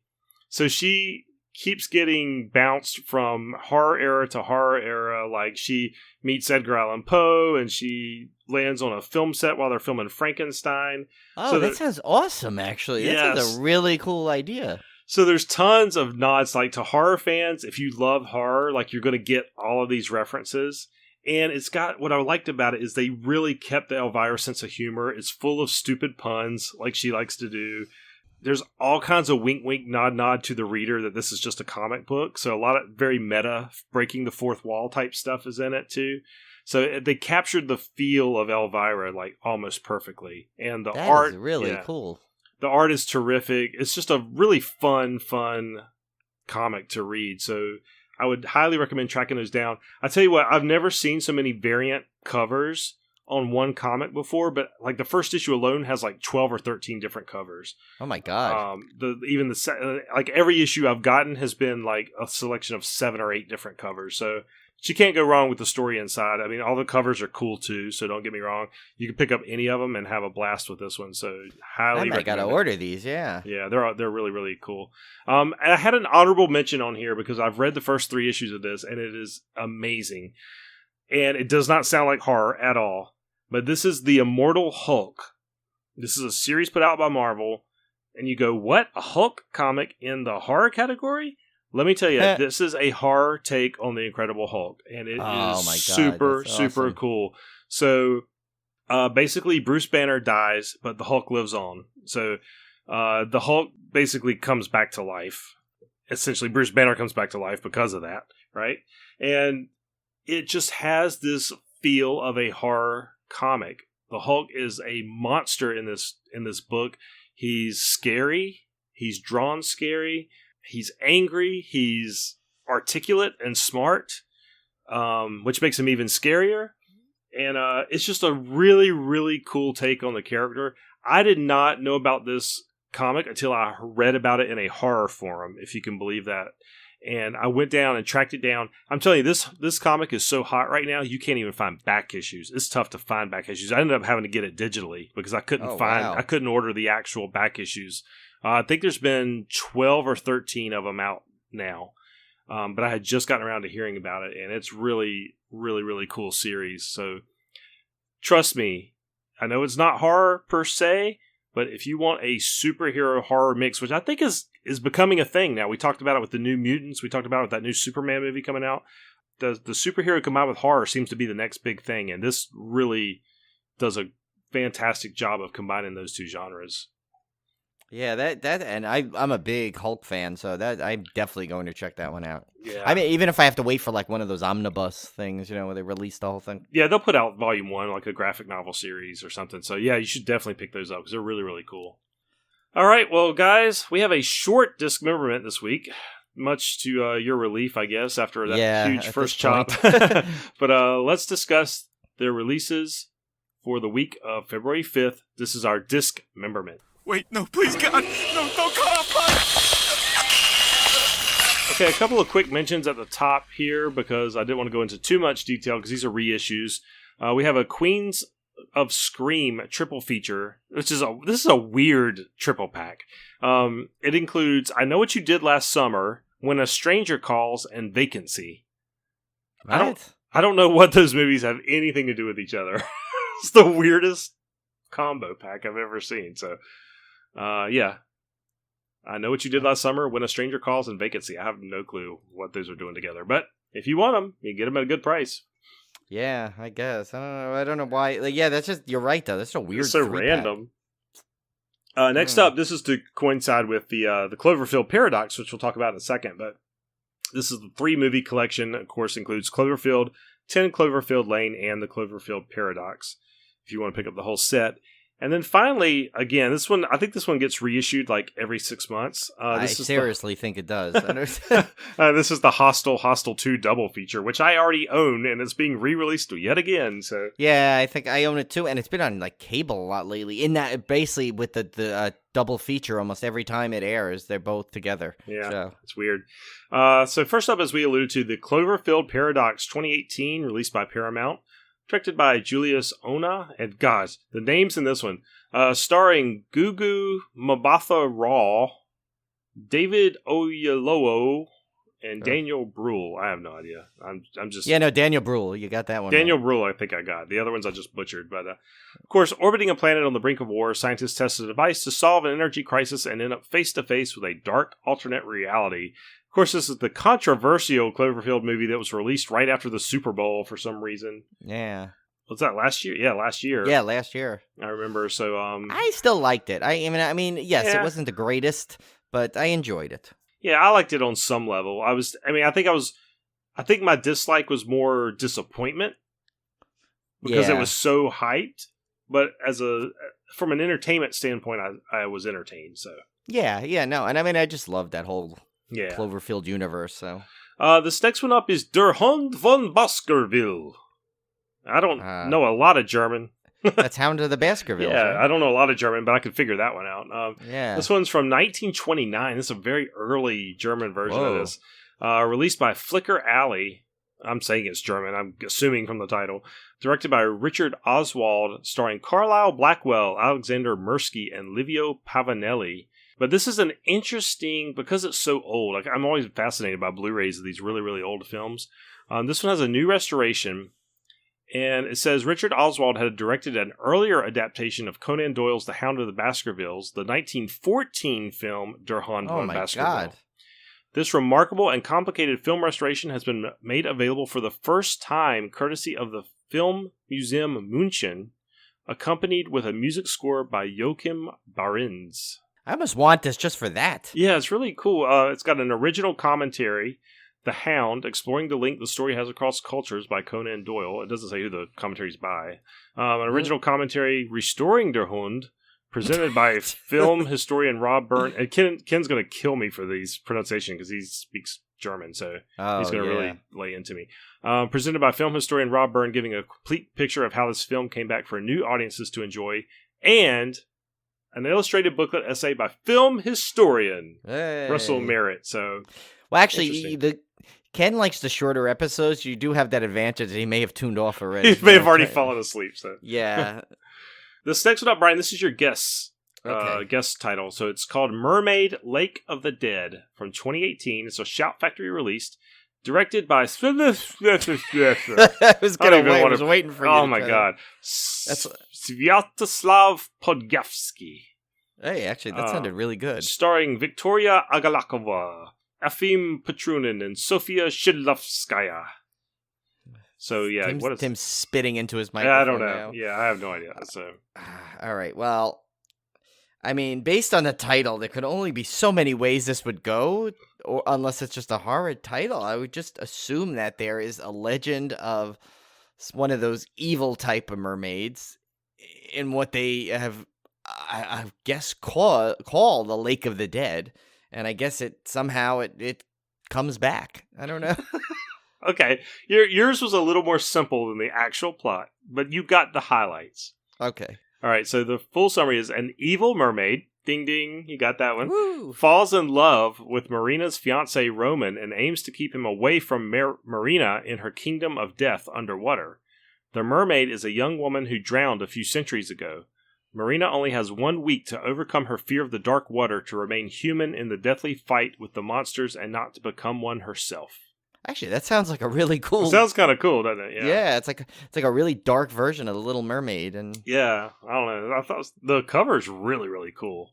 Like, the poster art is super, super neat. It's got like a woman in like blood red water, like coming out, and there's a man looking at her, but she's not like a traditional mermaid look. She looks like a woman in like an old Victorian dress with like claws and stuff. It's kind of cool. Oh. That's cool though. I actually, I know it wasn't like didn't get it like all the intricacies of that plot, but but that's actually who could have guessed all that stuff because from the title. That's pretty good though. Okay. And last but not least, You Might Be the Killer from 2018, released by Screen Media, directed by Brett Simmons, starring Fran Krantz, Allison Hannigan from speaking of Buffy, Yes. Brittany S. Hall. A camp counselor suffering from blackouts finds himself surrounded by murder victims. He turns to his horror movie enthusiast friend for advice and to contend with the idea he may be the killer. This one's been on my want to watch list for some time now since it was released, but I haven't got a chance to catch it yet. Yeah, I watched the trailer for it. It's on my list too, but when I watch the trailer for it, I'm just like, I don't know. I don't think I've seen the trailer, so yeah, I'll eventually watch it. I'm sure. I know Cone's been saying to watch it, so. And we don't have any theatrical releases this week, but I did want to mention a film we talked about last week, Velvet Buzzsaw, which the trailer was incredible for. That is going to drop on Netflix February 2nd. Definitely check that one out. That one looks really, really cool, going directly to Netflix, which was a surprise. I thought that was going to be a theatrical release. Yeah, I mean, it had when it was the trailer. Well, see, remember, I had said when we read the Ghoststradamus, he predicted that the new Child's Play was going to happen to that. If a movie like Velvet Buzzsaw, which looks so good, yeah, you're right, did that? I don't know. Maybe. No, Ghoststradamus could be correct. All right, well, that brings us to our feature film. This week, we decided to do Hellfest. This is one that I wanted to see. Brian, you did see in the theater. I did not get a chance to catch this in the theater, but I actually really enjoyed this one.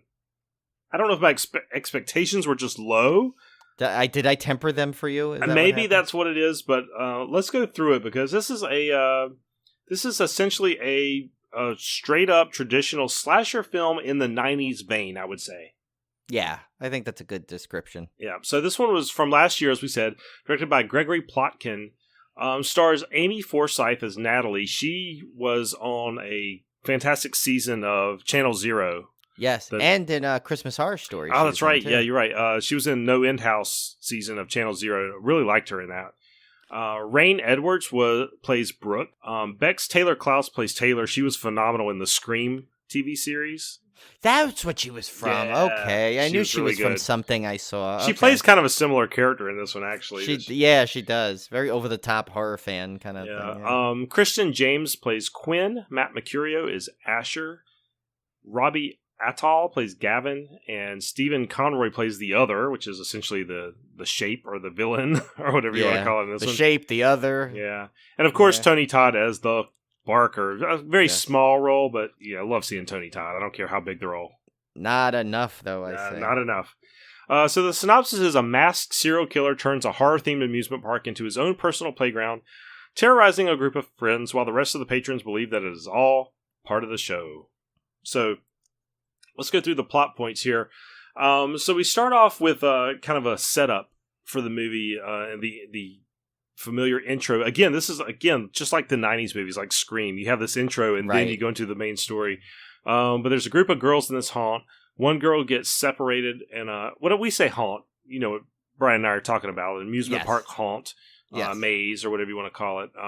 One girl gets separated and gets stalked by this hooded figure who stabs her inside of the haunt. So that's your setup, and then we get right into it with Natalie, who arrives at Brooke and Taylor's house, and I didn't quite get the reason why she was there or how these all got together. I probably just glossed over it. But you can tell these guys have all been friends for a while. Yeah, because Taylor keeps calling her grade school, like nicknames her grade school as if she's from, like that's what she remembers her from or something. I don't know. Yeah, I think it's, I'm not sure. It doesn't really matter to the plot. It's just it matters really that they all get together. Yeah. And Brooke has tickets to something called Hellfest, which is they call it I swear I thought she said a traveling haunt. I was like, that's the biggest freaking traveling haunt in the world. I mean, they literally have. I mean, granted, it was filmed at the Six Flags water park in Georgia there, so it's like there's like totally established queue lines made out of like wood. I know, like things, and there's a full dark ride that is not traveling around. But you know what? Suspend disbelief. Yeah, it's harder for me and Brian because we're so familiar with theme parks and haunts that it's like every little thing in here, and we're going to talk about it some more. But like, that's and that's why I think like I expected a certain thing from it that and like that's why I may have been a little overcritical, but I did at the same time love all the haunt stuff. So yeah. So they go to this huge thing called Hellfest, which is this haunt. Quinn is Brooke's boyfriend. Yeah, Quinn is with Brooke. I'm trying to get all the couples right. Yeah, Taylor's with Asher, and Gavin's kind of pairs up with Natalie. Right. The little, like, the cute couple that are, like, shy, and they don't want to neither admit that they both have the hots for each other. Right. So they get to Hellfest, and they all get their VIP passes. So they're princing which would totally be Tim and I would totally do this part. We would do what we'd have to get the little wristband. Now we wouldn't be as obnoxious about it as these characters are, who like wave it in people's faces, because we know as proper theme park princes you don't do that. That's bad etiquette, but we're thinking it. Yes, we're definitely you merely at both you just kind of give them a look that implies step aside. Yeah, that's basically exactly what you do. Yes. So as they go through there, we see this man pass through security. We only see him from the back. And once he gets inside, he puts on this mask. It's a kind of a creepy mask. I actually like the mask in this. It kind of looks like Go ahead. It looks kind of like a burn victim type. It's like almost featureless, but kind of modeled. And I don't know how to describe it. It's kind of cool, though. Yeah, it's kind of like almost... it's almost like a worn look of the new Michael Myers mask a little bit. Like it looks like it's aged, but has a burn quality to it. Like it looks like it's seen better days, but that's just the style of it. Yeah. Like it's not aged. It's brand new. Yeah, it's kind of neat. But he steals an ice pick from the snow cone guy, who's apparently still using ice picks.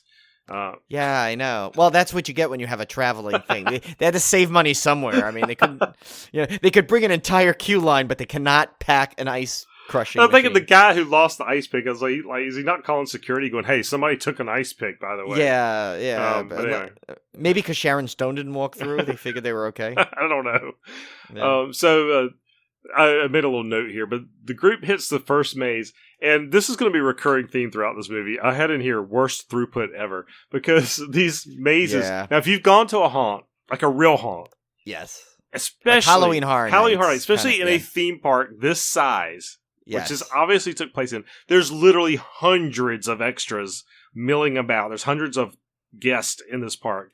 And they go into these haunts, and like anytime they need to be alone for the sake of the story, like there's nobody in these haunts. They're like the only group going through them, which it would be impossible. These things would be a conga line. That's what they call it, a conga line, because there's no space between you and the party behind you and the party in front of you. Like almost. These people like have it like as if the park closed suddenly and they could walk through, but then every time they're outside, like Tim said, there's thousands of people around. Because I'm telling you, go to Scarowinds, there's going to be a 2-hour line for a 5-minute haunt, and they're putting people in there as fast as they can. If you really spaced it out like they do in this movie, those lines would be like 10 hours long. Literally. Yeah. There'd be no way. They do actually have an interesting little line about that, though. Remember when they said, she goes and walks in, she goes, I'm VIP, and like the guy stops her, and he goes, no, they want to put us through they want to space us out together or something. She makes some weird line about it, trying to explain it, which still doesn't make sense because it kind of contradicts what's still going on. Because they go in and no one's in there, but like one person running through or something. I could see what they were going for there, because I have actually done the when we did the Fright Lane at Scarewinds. Remember that one house? We were like the only VIP people. Oh, right. And we did have it kind of. It was when the slaughterhouse, and like they put us in, and we were spaced out that way. But in this this scenario wouldn't be very realistic. But yeah, and actually, I gotta say, I think Hallow Scream had a couple of houses where you, me, and Kev were kind of by ourselves when we went through. So maybe I guess it could be done, but not at the way this place was. Not with every single maze like they did in this one. Yeah, and the fact that they go on to say that it's sold out. And that this guy had to pull strings to get his VIP ticket. So anyway, we're like totally nitpicking this movie. I know, but we would. Come on, anyone that listens to the show know we would. This is like right up our alley. We'd go all over this thing. So the group hits the first haunt, and we see the other, which we'll now refer to him as the other. This is the masked individual. He chases this girl. They come into a room. These haunts are huge, by the way. Yeah, I know. They're like movie set size. I'm like, there's no way. But this girl comes running, screaming out of the side hallway, like, he's coming after me. She's freaking out. Of course, they think it's part of the haunt. And the other comes out and threatens the girl with a knife.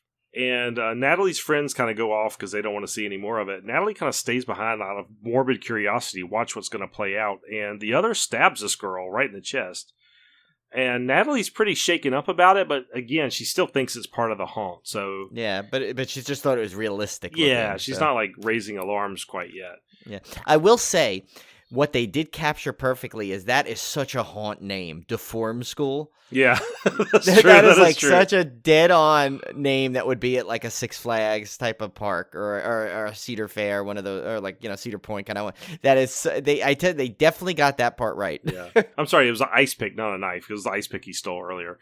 So Natalie and Gavin go to again, like they're the cute couple. They're kind of hesitant, but they decide to go make out in this photo booth. And Brooke notices that the other steals their photos from the photo booth, and she calls out to him. She chases him down, and they've been creeped out by this guy constantly. You kind of get the feel that he's kind of like everywhere.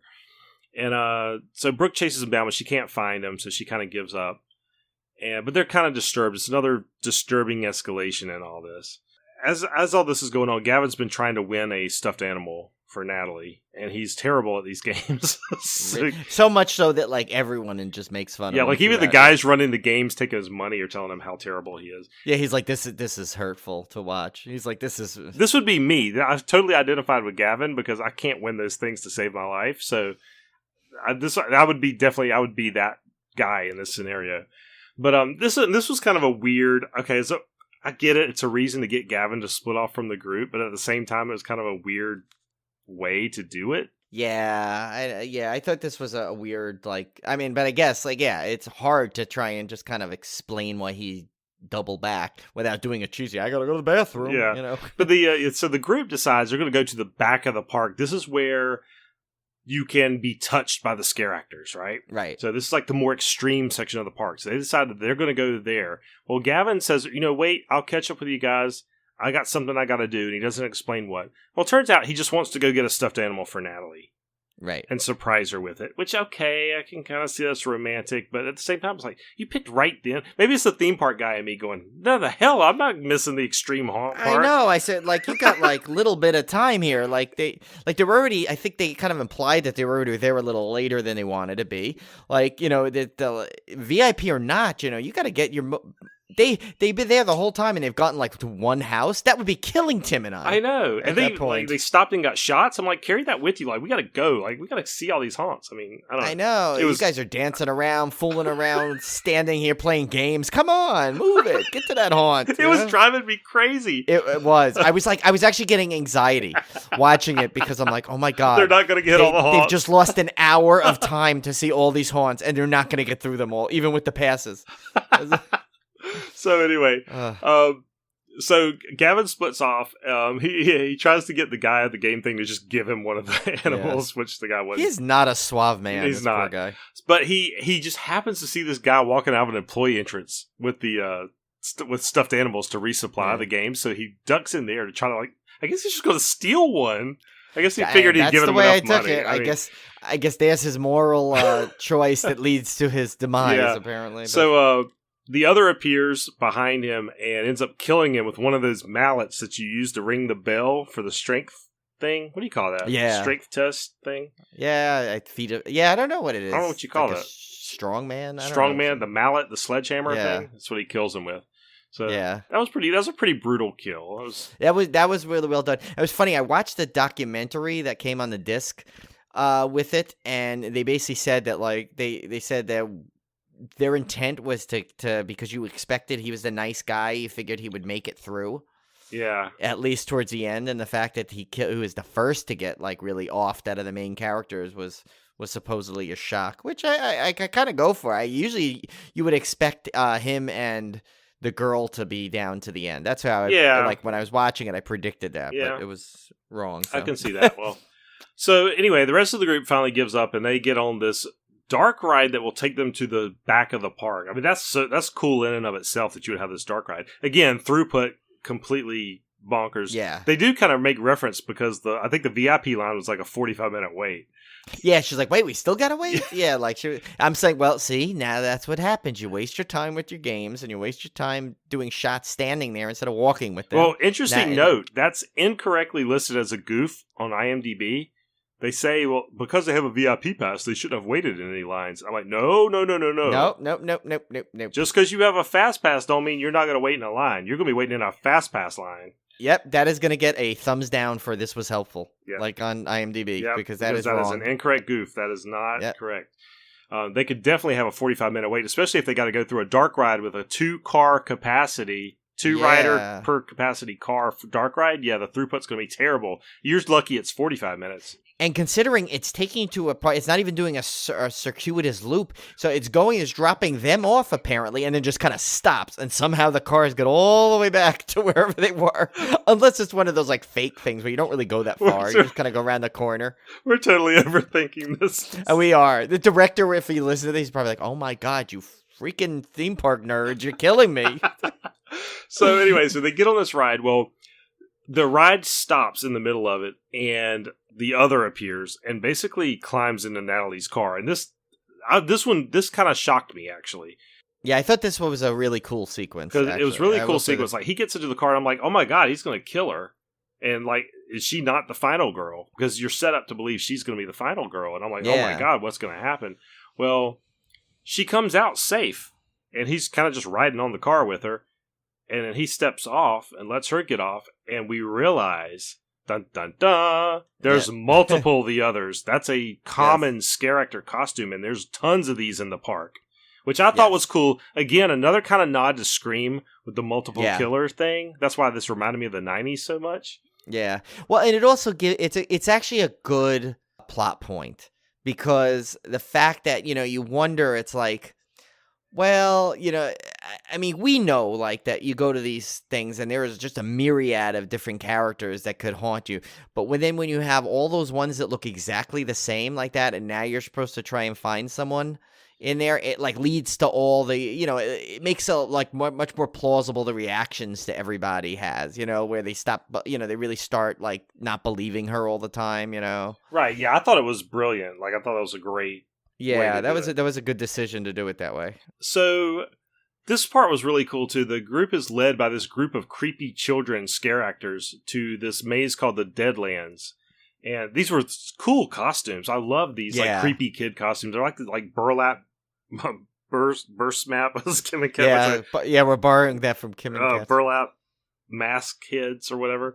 But that was pretty cool. And then they get split between the boys and the girls. So the boys go off in one direction, the girls go off in another. Yeah, because it's like a triple house, they call it. It's just like, that's just a common thing. They're like, oh, this is one of those triple houses. I'm like, okay, first of all, those don't really exist. Yeah.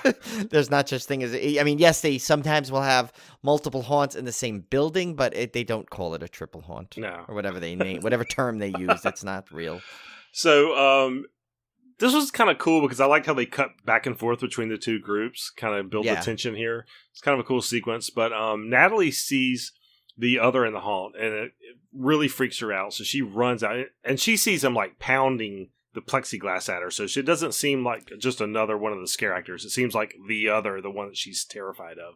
And that was kind of cool because you didn't know that it was a plexiglass thing there first. Right. I think it looked like it was just he was right there, and then he slammed on it, and you expected him to like almost reach through, but there was the thing there. That was kind of a cool. That was kind of cool. So she runs out and joins the rest of the group. Asher's still in the maze somewhere, and they're kind of like play it off like, oh yeah, he's having the time of his life. Let him do his thing. Yeah, because we should say real quick, Asher and Taylor are both like over the top, like they love this stuff, and they get into it, and it's like they love being scared. They love just all the ambiance more than any of the other group. They're just like freaking out at every little thing. They're kind of like Tim and I at Halloween Horror Nights. Exactly, yeah. So the other ends up going after Asher this time, and probably the most brutal kill in the movie. Oh, this one was hard for me. My thing with eyes. Yeah, he stabs him right in the eye, and they definitely show it. That was a well-done effect. I have to give it credit. And that is exactly why, though, Mike, one criticism of this film, the biggest criticism I have of this film is because of how good this was and then what comes after it. Right. So this is probably the last good kill you're going to get in the movie. unfortunately, because for some reason they just abandoned. I mean, the ice pick kill was cool, the mallet kill was cool, and this eye stab kill was cool. And as we're going to find out, that's it. You're not going to get much more from that. So they tease you that there's going to be more, but they don't do it, and I don't know why. I just don't know what the decision was at that point to not have another gory kill when they could have. I don't know. Yeah, but anyway, so this one, I was like, this would never happen. Like, I can't imagine this ever happening in an actual haunt. I guess they did sign a waiver. But Natalie gets thrown up on by this scare actor. When I say thrown up, and they all laugh at her. Basically he spews like slime on top of her or whatever. But I was just thinking, like, my God, like there's no way they would actually spew liquid on a guest. Not like that. Not like that. Like water. They spritz water on you. Yeah, water. But they do. I mean, we've been in those special haunts where they had me drink that punch. Remember? Oh yeah, we had stuff like that. Yeah, like one of them I had to drink, quote unquote, pee, but it wasn't actual pee. It was like and I drank blood, supposedly. Yeah. So, but from Donald Sutherland's butt to drinking pee. That's what our podcast is all about. That's what it's become.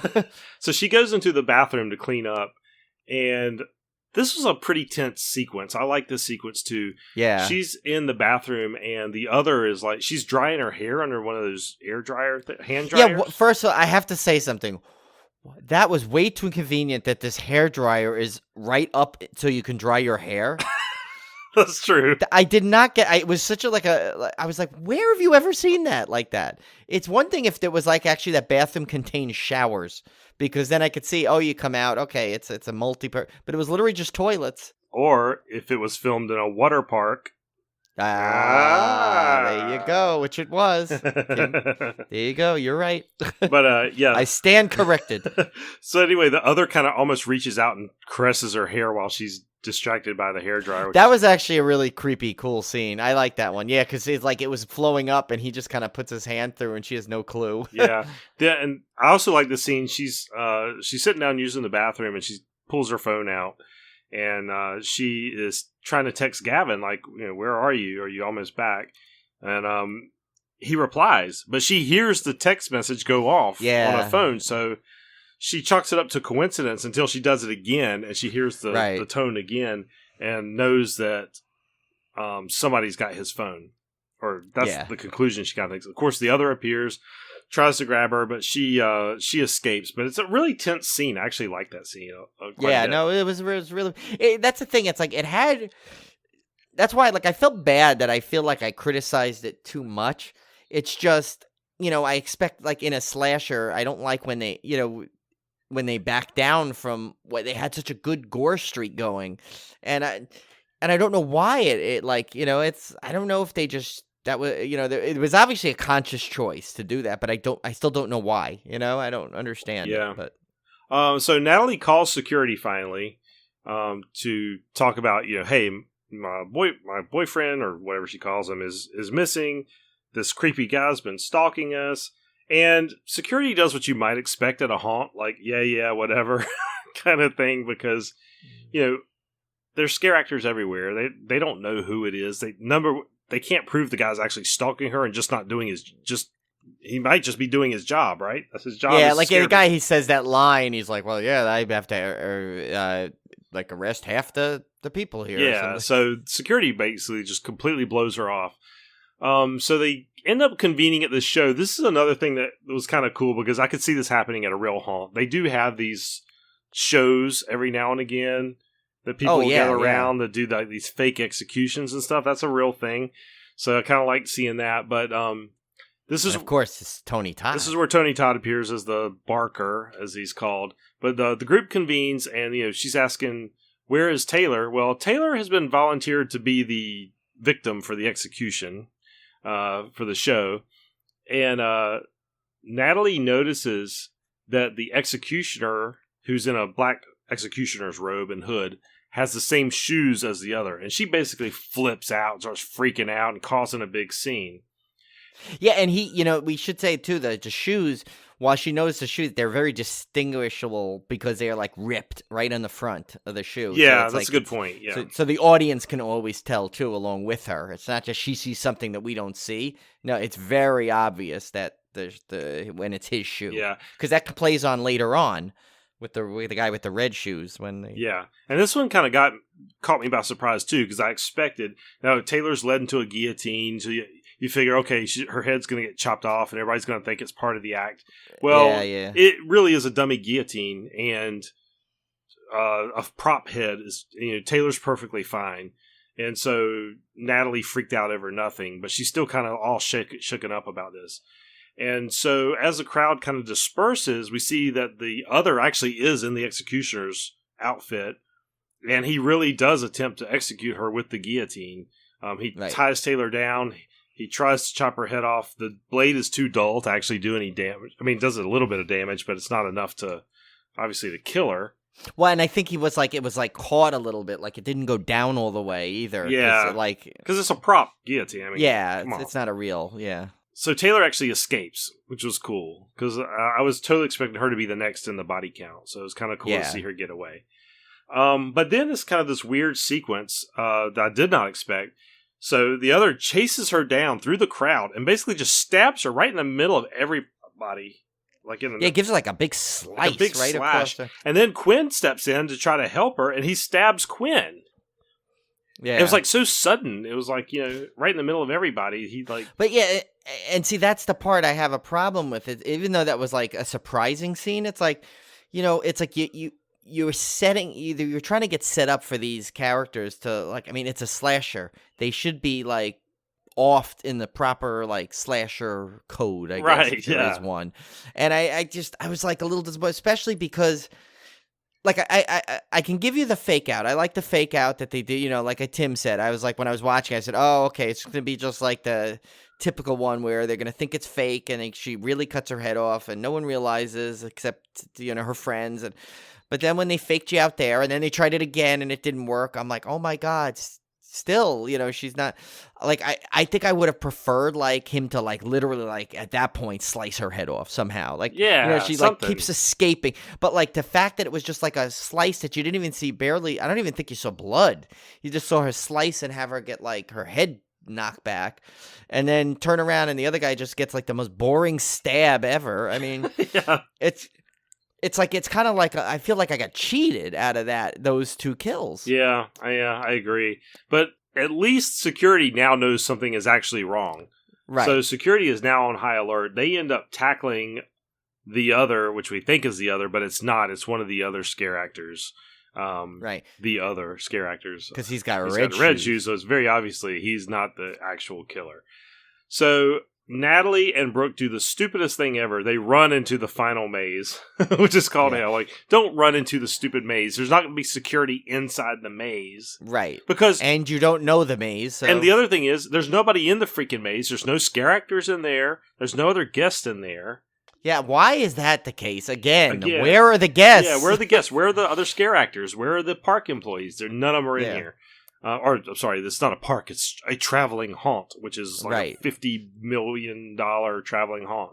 I mean, great. And especially because, which we'll get to as a plot point in this last sequence, why it makes sense that there should have been scare actors in there. But yeah, so now I will say I loved the final girl sequence inside this haunt because Natalie... Oh, yeah, no, it was good. Yeah, Natalie puts up a hell of a fight. The other ends up slashing Brooke with an axe, but Natalie fights him off. And, I mean, they're making do with what they got. They don't really have a lot because it's all prop weapons, right? And there's a really cool sequence where, a lot of haunts, they'll do this thing where they have dummies standing around, but, like, one of the dummies is a scare actor. And so it's really creepy. And this one, they have, like, this room full of these masked figures. Yeah. And so Natalie and Brooke hide as two of the masked figures, and there's, like, dozens of them. So when he runs in there, he can't tell who's alive and who's not. And they do a good job of setting that up earlier, remember? Because they go into that first haunt, has that, and they go, oh, which one of these is real? One of these is real. And, and so they goes, oh, look at the hands. So they show, and they actually do have a shot of where they show her hand kind of clench. Right. So he did a good job. The director did a good job with that sequence by setting that up. It's like, it's funny, he did a good job of setting things up. So there really weren't many other than our nitpicks with the haunt, which don't really count in the grand scheme Right, of things. right. But to us, they do, but not to the world. But yeah, so he does a good job of setting things up. There aren't any like cheap tactics to to change the plot when convenient. Right. You know, he does. Everything's there that needs to be. So yeah, and just as there's a sequence where they run out of that room, and just as the other is about to chop Brooke, you think she's done for. Natalie appears out of a boo hole, which if you're a haunt fan, you know what a boo hole is. That's where the scare actors jump out of. And that's also set up. Remember, Brian, because there's an earlier sequence where Natalie is pointing out where the boo holes are. And even again, they set it up also because when they go in, she freaks out and she goes, "Oh no, you're just setting off the sensor." Right. Remember? And so they set up everything. This guy, the director, is really good about just subtly setting up these things for the people that don't know haunts. Like Tim and I would have known without all that. Right. We've been through enough haunts. We've seen it. Actually, Halloween Horror Nights has a great way they do that, where they step on stuff. The actual scare actors step on buttons to do it. But yeah, so like if you know haunts, you know how that's working. But it's good. He does it subtly within the plot of the movie without making it look so obvious, setting up that how that's going to work. And so that reveal at the end where she flies out of the boo door is just really cool, I think. Yeah, actually. and she ends up stabbing him, and then suddenly the police burst in, but they can't. He disappears. It's kind of the old Michael Myers moment. Like all he leaves behind is a blood stain. He's gone. They can't find him. The ending is kind of weird to this one. Obviously, they're setting up a sequel. But we see the other. He is placing Natalie's photos he stole from the photo booth into kind of I guess you would call it a souvenir cabinet.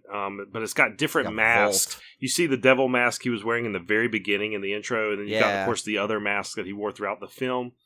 And then he walks into this living room where there's a young girl asleep on the couch, and she wakes up and says, "Daddy, you're home." So he's a very Criminal Minds I got out of that. Yeah, I mean, I was like, okay, well, all right, that's very like serial killer-ish kind of thing. You know, Daddy's got a dark secret kind of thing. Yeah. So I was kind of weird. I don't know if I totally liked that ending, but well, I thought, fine that he did get stabbed and had enough blood to smear on the wall. Yet when he walks back home, he's not bleeding. He just walks in. There's not even a remote like he doesn't even look like he's in pain. Yeah. So I mean that part.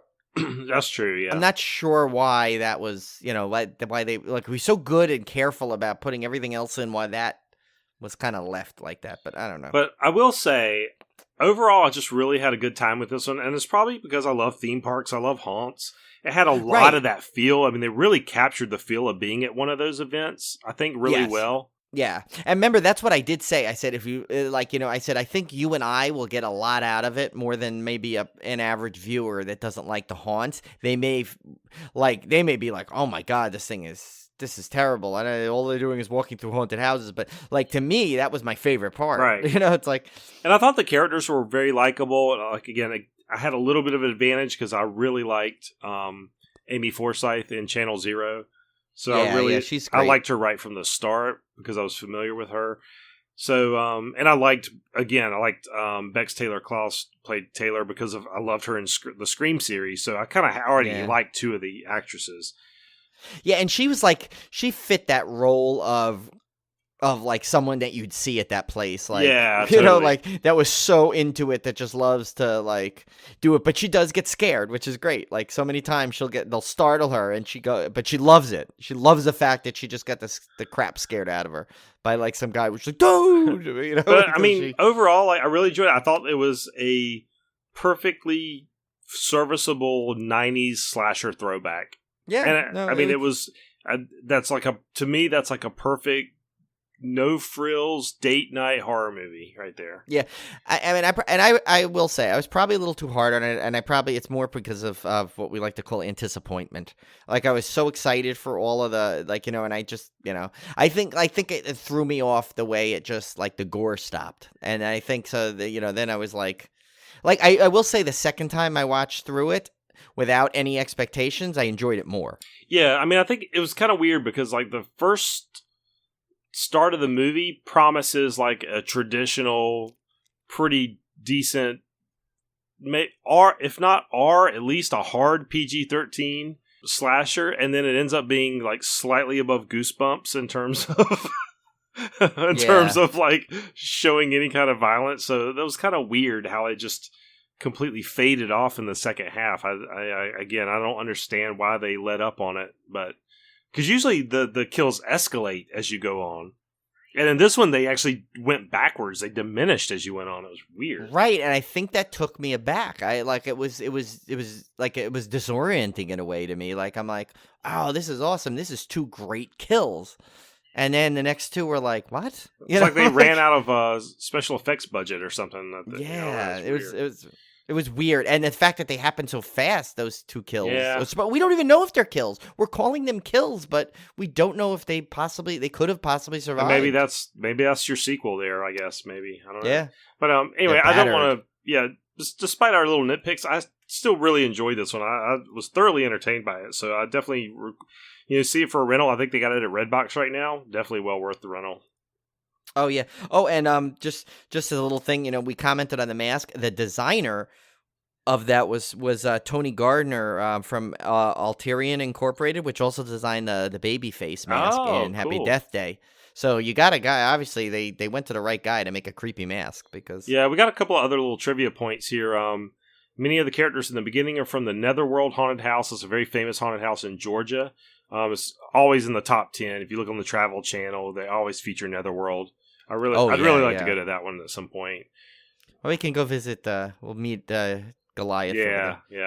The production team designed for Six Flags Fright Fest. Of course, we had told you that it was a lot of the decorations were borrowed from Six Flags Fright Fest. Six Flags Over Georgia, that is. And we already talked about Amy Forsyth, of course, appeared in No End House, Channel Zero, and A Christmas Horror Story. So it's finally kind of funny. She's getting typecast as a scared girl going through a haunted house. Yeah, but she does a great job of it. So she does. I mean, too bad. Yeah, she's now if we ever do a movie with that, we'll cast her. So what's our beer pairing this week, Brian? Well, believe it or not, I found a beer called Hellfest. Nice. And it's from Chambertot, France. Ooh, and it's from the Melusine Brewery. And this is pretty clever. Okay, so it's 6.66% alcohol. Okay. By volume. Get it? Yeah, You see what they did there? What they did there. So but their description is weird. I actually had to use Google Translate to get this description at. So they do it kind of weird. They didn't give a traditional description, but I'll just run through it real quick. So the color is copper, golden, orange, bright, glittering, very fine bubbles, and veiled. That's what it says. Then it says it has mousse. Is that the foam? There. Is that the head of it? Yeah, I guess it says fine. Yeah, maybe. Yeah, it says fine, tight, creamy white, persistent. Okay. Which I think also describes Donald Sutherland's ass. I think you're right. But not the next one. No. Then it just says nose. And so I guess they're going to talk about the smell. And it says intensity, powerful, mesmerizing bouquet. Yeah, I'm glad that's where the description ends. But then it has aromas after that, which is mosaic hops, exotic fruits. Mosaic is one of my favorite hops, by the way. There's not one beer that has mosaic hops I do not like. Mosaic and Citra hops is pretty much a sell for me. Exotic fruits, it says we also smell malts, cereals, sugar, passion fruit, exotic fruit, white peach, aromas of peach jam, marmalade. You're still laughing at that. That's got to be exactly what Donald Sutherland's ass smells like. It's gotta be right. Yeah, it's all that. We got to ask Julie Christie. She was near it. Then it says mouth. Wide. I'm not gonna get through this. Wide, full texture, multi-matter base, a juicy sensation, fruit juice, an apricot taste, peach at first, then marked by fruity bitterness. See, this is what happens when you literally Google Translate something that's probably written so beautifully in French. It does say now they actually have a retro olfaction, which I guess is the aftertaste. I would assume was what that means. It says ripe melon, very ripe peach, and passion fruit, and it says there's a bitterness in the finish. Then it says Then it says length on palate, sensation, fruity bitterness, and freshness. Okay. Wow. I'm surprised I got through that. Yeah, I don't know how we get to everything I said. All I could do is picture like how we could add that to his description of his ass. Okay. Oh, I'm dying. Where did this podcast go? I'm dying over here. Oh my Where gosh. did this podcast go? Oh my Okay. God, Cody, I'm sorry. Yeah, I know. She's just like, get to my answer. All right, No, so- actually, she actually, we got 2 guesses that were right. We this did, week. that's right. Our good friends of the show, David and Cody, both got the Nice. answer Very good correct. job, guys. So Tim will read through, and we'll give you the rundown here. All right, so last week's triple threat, actor or actress. Clue 1, my first major role proved I was ready for prime time. Well, the answer was Karen Black. Her first role was in the movie The Prime Time. Clue 2, I've been nominated for an Oscar, a Grammy, and 3 times a Golden Globe while winning 2. So Karen Black won Best Supporting Actress for nominated for Best Supporting Actress for 5 Easy Pieces, Grammy for Album of Best Original Score written for a motion picture or TV special, Golden Globes Best Actress in a Drama for The Day of the Locust, Best Supporting Actress for The Great Gatsby, which she won, and Best Supporting Actress for 5 Easy Pieces, which she won. Clue 3, I've worked with iconic horror directors Alfred Hitchcock, Tobe Hooper, and Rob Zombie. In Hitchcock, she was in Family Plot. For Tobe Hooper, she was in Invaders from Mars. And for Rob Zombie, she was, of course, in House of a Thousand Corpses. So Now that is a resume. that is a resume. Karen Right Black, there. good job for you guys that got that one. Again, a little more on the easy side this time, but Yeah, I think I went easy. I this think we week, owed I you guys an easy one after the last 2. So Yeah. all right, So do you want me to read this one? yeah, go for it, Brian. Read this one. Okay. So this is what I like to call a horror personality. So it could be anyone in the world of horror here. All right, But definitely an actual person, not fictional. I will clarify that. okay. So the clue 1, while I don't like every movie, I do enjoy a good trailer. Okay. Clue number 2 is, throughout my career, I've lampooned, voiced my opinion, and been part of many an interview. Okay. And the final clue is, I once co-wrote a book about bad candy that was eventually made into a movie. Who am I?